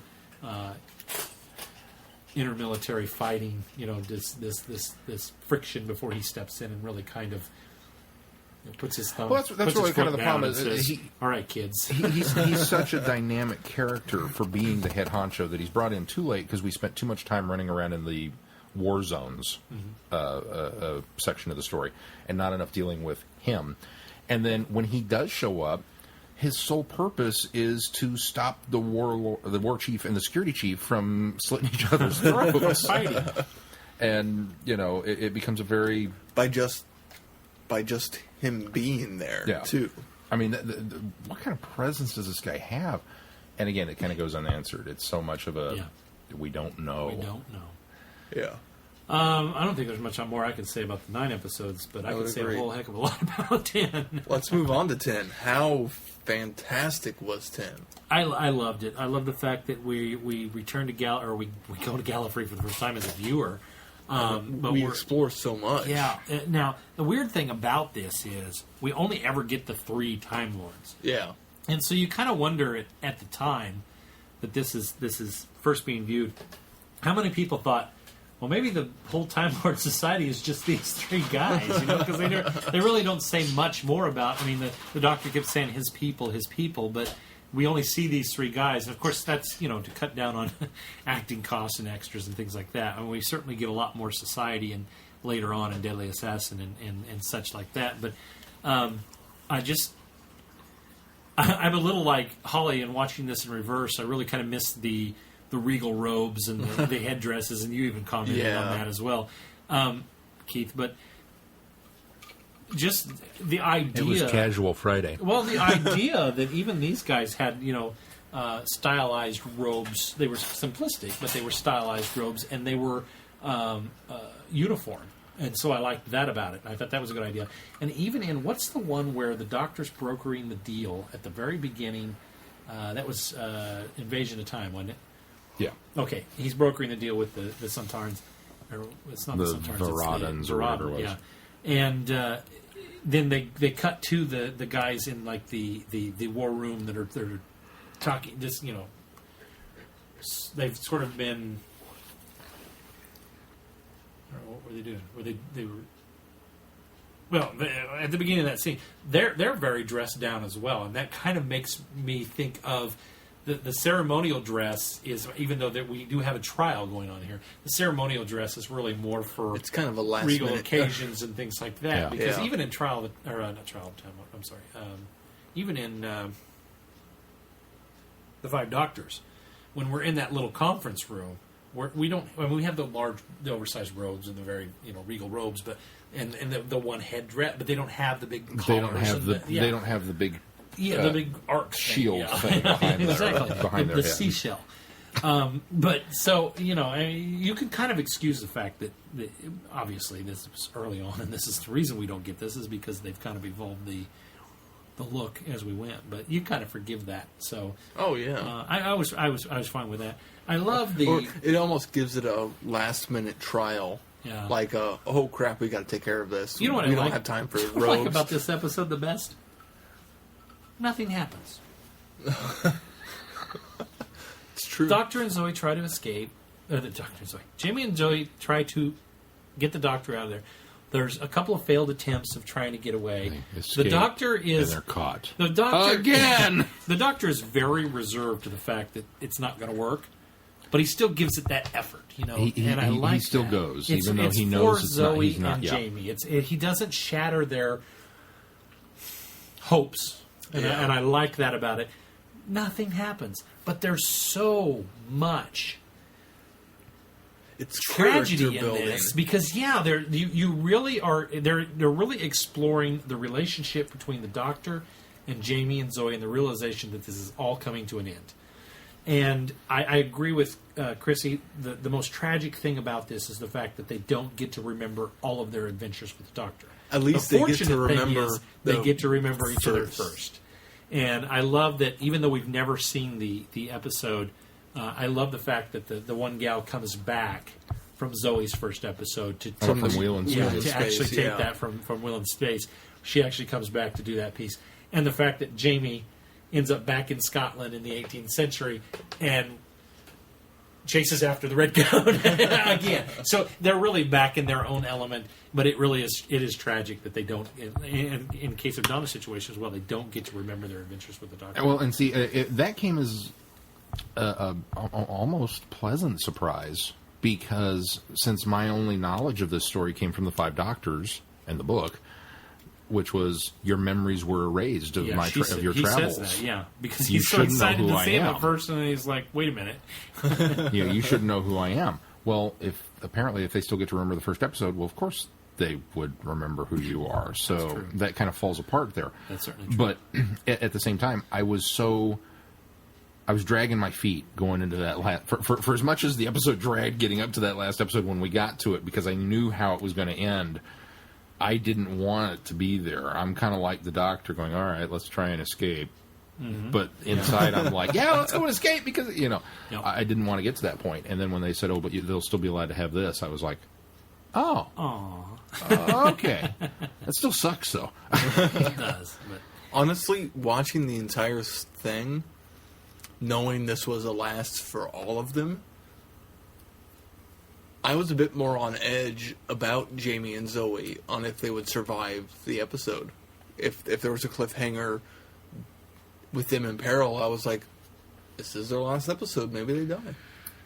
that's interesting, because your memory really stinks because of the Apparently. Five Doctors we discussed how I know, how they but- were returned to their own time zones. Well, in fairness, the ones that we meet in the Five Doctors are, Holograms. well, mental projections. Yeah, they're but- astral Well, projections. yeah. Yes. So. Mental projections.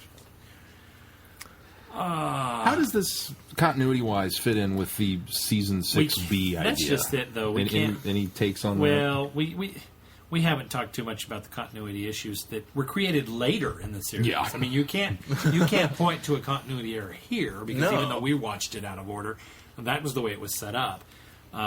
There's clearly the was 7B, 6B theory, which has been bantered around out there by fans, that the Doctor eventually, between the regeneration or shortly before his regeneration, actually is recruited by the Time Lords to work for the CIA, or the Celestial Intervention Agency. Because there are some spin-off materials that do have him sort of working for the CIA. And, of course, a lot of people point to the fact that in the Two Doctors, the Doctor and Jamie are working on behalf of the Time Lords. However, Jamie has never met the Time Lords prior to that issue, because this is the first time that he meets the Time Lords. It's at the end of this Well, it's the first episode. time the Time Lords have ever been name dropped. Right, exactly. I think there's also was a continuity later error at another point. I can't remember what the reference is, but yeah, I mean, I think it's fine in for the. I think you're thinking of in the Five Doctors. Patrick Troughton references the end of the War Games, like he Correct. remembers it. But that's what it is. Yes. your Patrick Troughton ends at the end of the War Games, exactly. so you can't remember anything from that point. And I think that because you'd be further along in your time stream in order to be able to remember it. This is the end of you. We've always said that continuity is really up to the individual. And I applaud and appreciate these fans that try to make it work. And I certainly can subscribe to their theories that there really were adventures between Jamie and Zoe's banishment and the Doctor actually regenerating. I think it works, and especially with a show like Doctor Who, where, as it's been well stated in the new series, Wibbly Wobbly. That's really the key, is that, with a show that's run for 50 years, I'm not going to fault them for a little bit a lot of things, of shoehorning. So the continuity issues are cringeworthy when you put it in the perspective of just the television series. But if you can think outside the box, like some fans have done, and some of the source material has done, I applaud that effort. I do want to throw once again my seminal. Wow, production value is off the chart in this. I mean, we get war zones and hillsides and things that really aren't that, a barn, stuff that's not all exciting. But then all of a sudden, the good stuff is the War Command Center. The War Command Center, it does not look like anything that we've been exposed to previously. Well, and the mesmer pattern on the wall inside, that was really alien, which I liked. I mean, even though the we've giant all seen the mesmer, doors, we've seen the mesmer pattern several times in our life, but when you put it on a big wall in one big station, it really does have sort of a alien look to it. And despite the trying to keep the surprise of what was going on with the SIDRAT, the fact that there were still elements of it that were familiar, the not just seeing the Doctor work the controls, felt there was no Tartarus console in the room, but it felt the same. Watching the things that he deals with in the control center, and then when we get to Gallifrey and realizing how similar a lot of that architecture is with what we had just been exposed to, that a lot of it's laid out very similarly. And, I mean, fantastic stuff there. And Dr. Phil obviously will go into a little more detail on the music end. I know that we poked a lot of fun at the newsreel music cue that seemed to play every time they went in, and every time they'd go into the communication wall in Smythe's quarters, there was always that something important is about to happen cue. But that was quite that. There was also, as Dr. Phil will point out, this is the first use of the organ, and that is a big moment for this show, because that would become so identifiable as Time Lords. And having obviously seen them out of order, when that picked up, and the Doctor's freaking out, and he's like, "They're here, they're coming, they're what? The Time Lords." And then the organ came in, it was like, "Ooh!" I mean, that was a big deal. So there's a lot of good in this. There's a lot of fluff. Yeah. Let's talk about the regeneration real quick. I understand the reasoning, but I missed seeing the shots of the Doctor transforming into the next person. That's one of the things that I know they hadn't cast John Pertwee yet. I tell you, they did a nice job of. There's one shot before we change to, before we go to dark and the spinning, and that was one of the things that bothered me. You're making me dizzy. That was a little bit very Patrick Troughton though, so I can't really fault him for that. But they do this one shot where his hair almost grays, and I thought, wow. I mean, it just I didn't know that. Go back and look, because it kind of great. I still don't think they had Sean Pertwee cast at that time, but it was a nice way to kind of show that the transformation is starting. So look at it real close. If you just go back and look at that last part, and they'll come back to a shot of him, and his hair's sort of grayed, and I thought his face looked a little thinner. I don't know if they did anything there that would have been really tough to do in those days, but I thought that was a nice touch that the hair looked slightly different. It still would have been nice to see. Yeah. Oh, yeah. And I appreciate the fact that at least Pertwee comes tumbling out of the TARDIS in spirit from space in Troughton's outfit. So that was a nice touch. Honestly, I would very much, sacrilegious as this may sound to some, I'd like to see the Doctor Who Special Edition project take on going back and let's add color to these episodes. And go in and add the full-blown gold regeneration.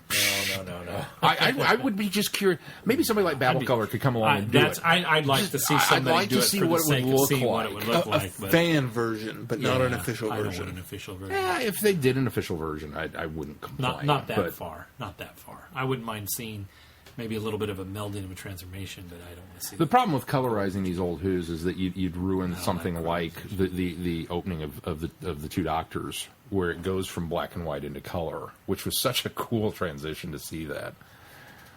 where they just fade it in, and it's fun. But colorization, that's a whole issue with me. I don't like it. In any... Although Babel Color's done some fantastic, if you see some of his clips. In any circumstance... and he's an official colorization person for... Color restoration person for Pertwee there. I 100% agree with you, Glenn. I am not a fan. Ted Turner started colorizing movies. I was against it. I'm still against it. Yeah. But Doctor Who is one of the few exceptions that I'd be willing to make just to see. I wouldn't, because I still go back to the idea that things are lit and shot in certain ways because they're black and white. When you start adding colorization, if you can't do it right, you lose a lot of the... I agree. And that's the thing. If you can't do it right, don't do it. Yeah. I 100% believe that. Well, let's wrap up, because we're running quite long again this week. Yeah. We've got some Dr. Phil here to add on. So I think that probably the biggest thing that we can take away from this is that the War Games is kind of regarded as this phenomenal, seminal moment of Doctor Who history, and is very well regarded by, I think, most of the community. And the three of us were kind of like, it's all right. Which I think I find interesting. It's the 10th episode is what's, I think, is considered seminal. I think it is, for the same reason that... You think everybody just fondly remembers it because of the... Absolutely. Well, you remember... And how many stories of epic length do you think back and think of the last several episodes? That's the freshest in your mind when you're remembering. Yeah. So it makes sense to me that so many people think of this fondly because of the last two episodes of Lost is what sticks in my head. And those were fantastic. No, they weren't. Anyway, good point. Well said. So, there's that. All right, what's next week? We'll have Dr. Phil on here in just a moment, so please stay tuned for him. Next week, we've got jumping forward to Peter Davison with Arc of Infinity for Friday Night Who. We push play at midnight. By the way, I just purchased today. That's when both of us own, and Sean doesn't. I may not be here Friday. Aww. But I'm going to join in. Oh, that's right. This is the other one that you bought. This is the other one I'm going to try. I ordered it from Amazon today. I used Holly when she signed up for Kindle Fire. She got the 1 month of Prime for free. Oh, nice. So I'm getting the 2-day shipping for free. You'll get it soon. Yeah. Well, it says guaranteed arrival by Friday if I ordered it in 23 hours. But a lot of times people tell me if you order it like mid-afternoon, you'll even get it like sometimes the next day or like the morning of the following day. So it would probably even be here by Thursday. So Did you get that off the Traveling the Vortex website there? The Amazon store? Yeah. You know what? I can't do that because when I order, it's off of my account because that's set up through me. It won't allow me to do it. So I didn't do it that way. I just went normally and did it normally the way I did, and then thought, well, that was dumb because I ordered it through Holly's account. I could have ordered it through our store. So I should have done it, but thinking in my mindset that I can't do that way anyway because it doesn't credit it towards me. You were trying to be a good boy. I can understand that. And so I didn't think, oh yeah, that's Holly's account. All right, so we'll have Arc of Infinity for Friday Night Who. If you can, please join us for that. Our show next week, number 70, we will discuss Arc of Infinity in our continuing discussion of Rogues and Renegades. Hopefully you're picking up on a theme there. And Big Finish, number 47, jumping all the way into the main line there. Because there's a tie-in. Because there is a tie-in. I don't want to spoil the tie-in, but the name of the episode is Omega. No, it's Omega. Omega. If you're British. I've already started listening to it, by the way. So did I, the first 5 minutes. Oh. It's a weird start. It's I don't know. We'll review it next week. We'll review it next week. I'm 2/3 of the way through it, or 3/4 of the way through it.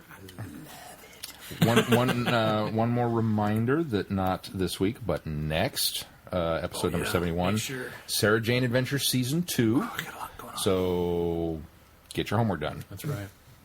All right, well, stick around for Dr. Phil. He's got a review of the music of the War Games, and that's coming up right after our sign-off. So until next week, I'm Glenn. I'm Sean. I'm Keith. Cheers. Good night, everyone. Be seeing you. What now? Communication from Watchtower Command. Mistress. Authorized capsule entry imminent. Stand to on Sector 7.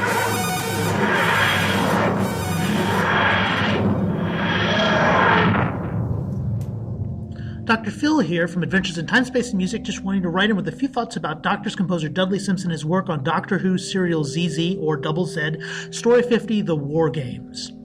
The War Games was originally aired in 10 episodes between the 19th of April and the 21st of June 1969 on BBC One. Dudley Simpson is one of the most well-known and most overlooked composers in Doctor Who's history. As many times as the show has changed production teams and even doctors, Dudley Simpson has been there regenerating along with the show.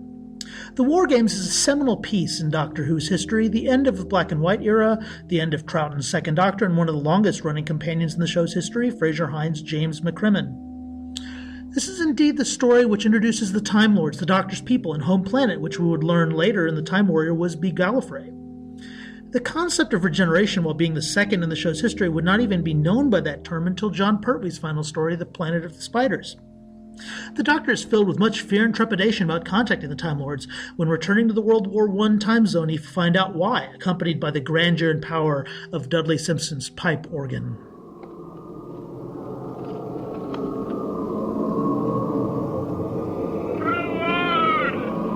What is it?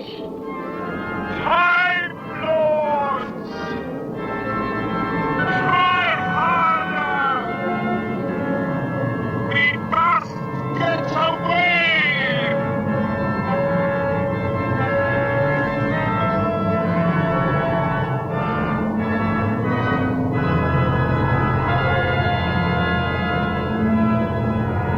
We must get away! What's happening, Doctor? I can hardly move! It's a force field! Concentrate! We may be able to break through it! Hit me with the key! Concentrate!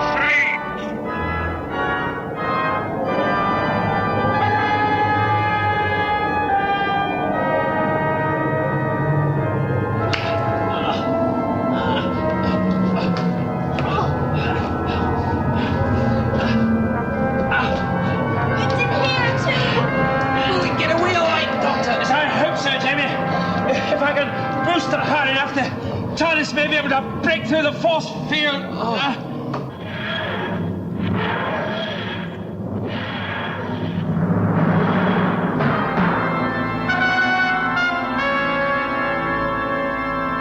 You have returned to us, Doctor. Your travels are over. The inclusion of the organ representing Time Lord society here is important to the history of the show later. Dudley Simpson reserves the use of the pipe organ for very few of his Doctor Who scores, most notable being Tom Baker's stories Pyramids of Mars, The Reboss Operation, but most importantly, The Deadly Assassin and the Invasion of Time.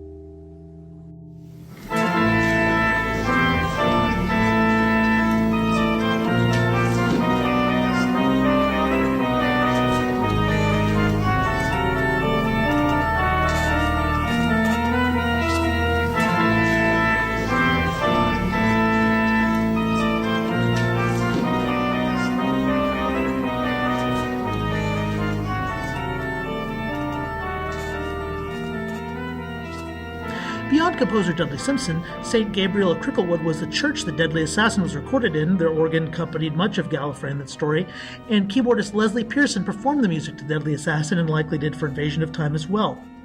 According to Mark Ayres, it is possible, and I do stress possible, that Pearson performed on the score to the War Games, but his information from the musical sessions of the 1960s scoring sessions is sketchy at best. Remember also, it wouldn't be until Series 8 that Doctor Who would be scored in post-production. All of the music at this point was written with only a script in hand, plus meetings with the story's director.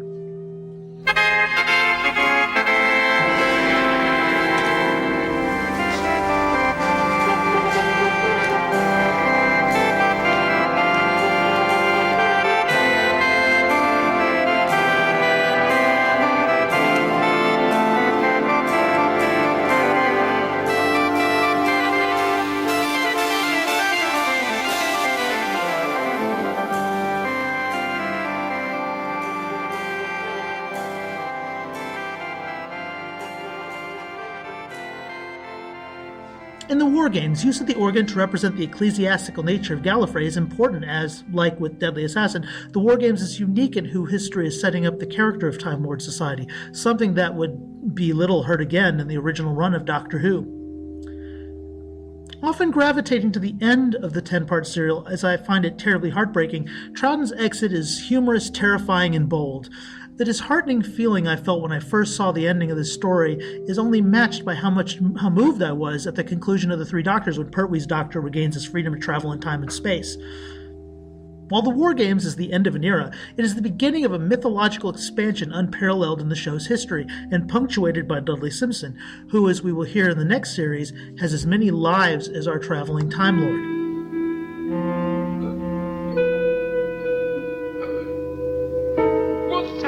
What's happened? The time has come for you to change your appearance, Doctor, and begin your exile. Is this some sort of joke? No, I refuse to be treated in... What are you doing? Oh, stop! You're making me giddy. No! You can't do this to me! No!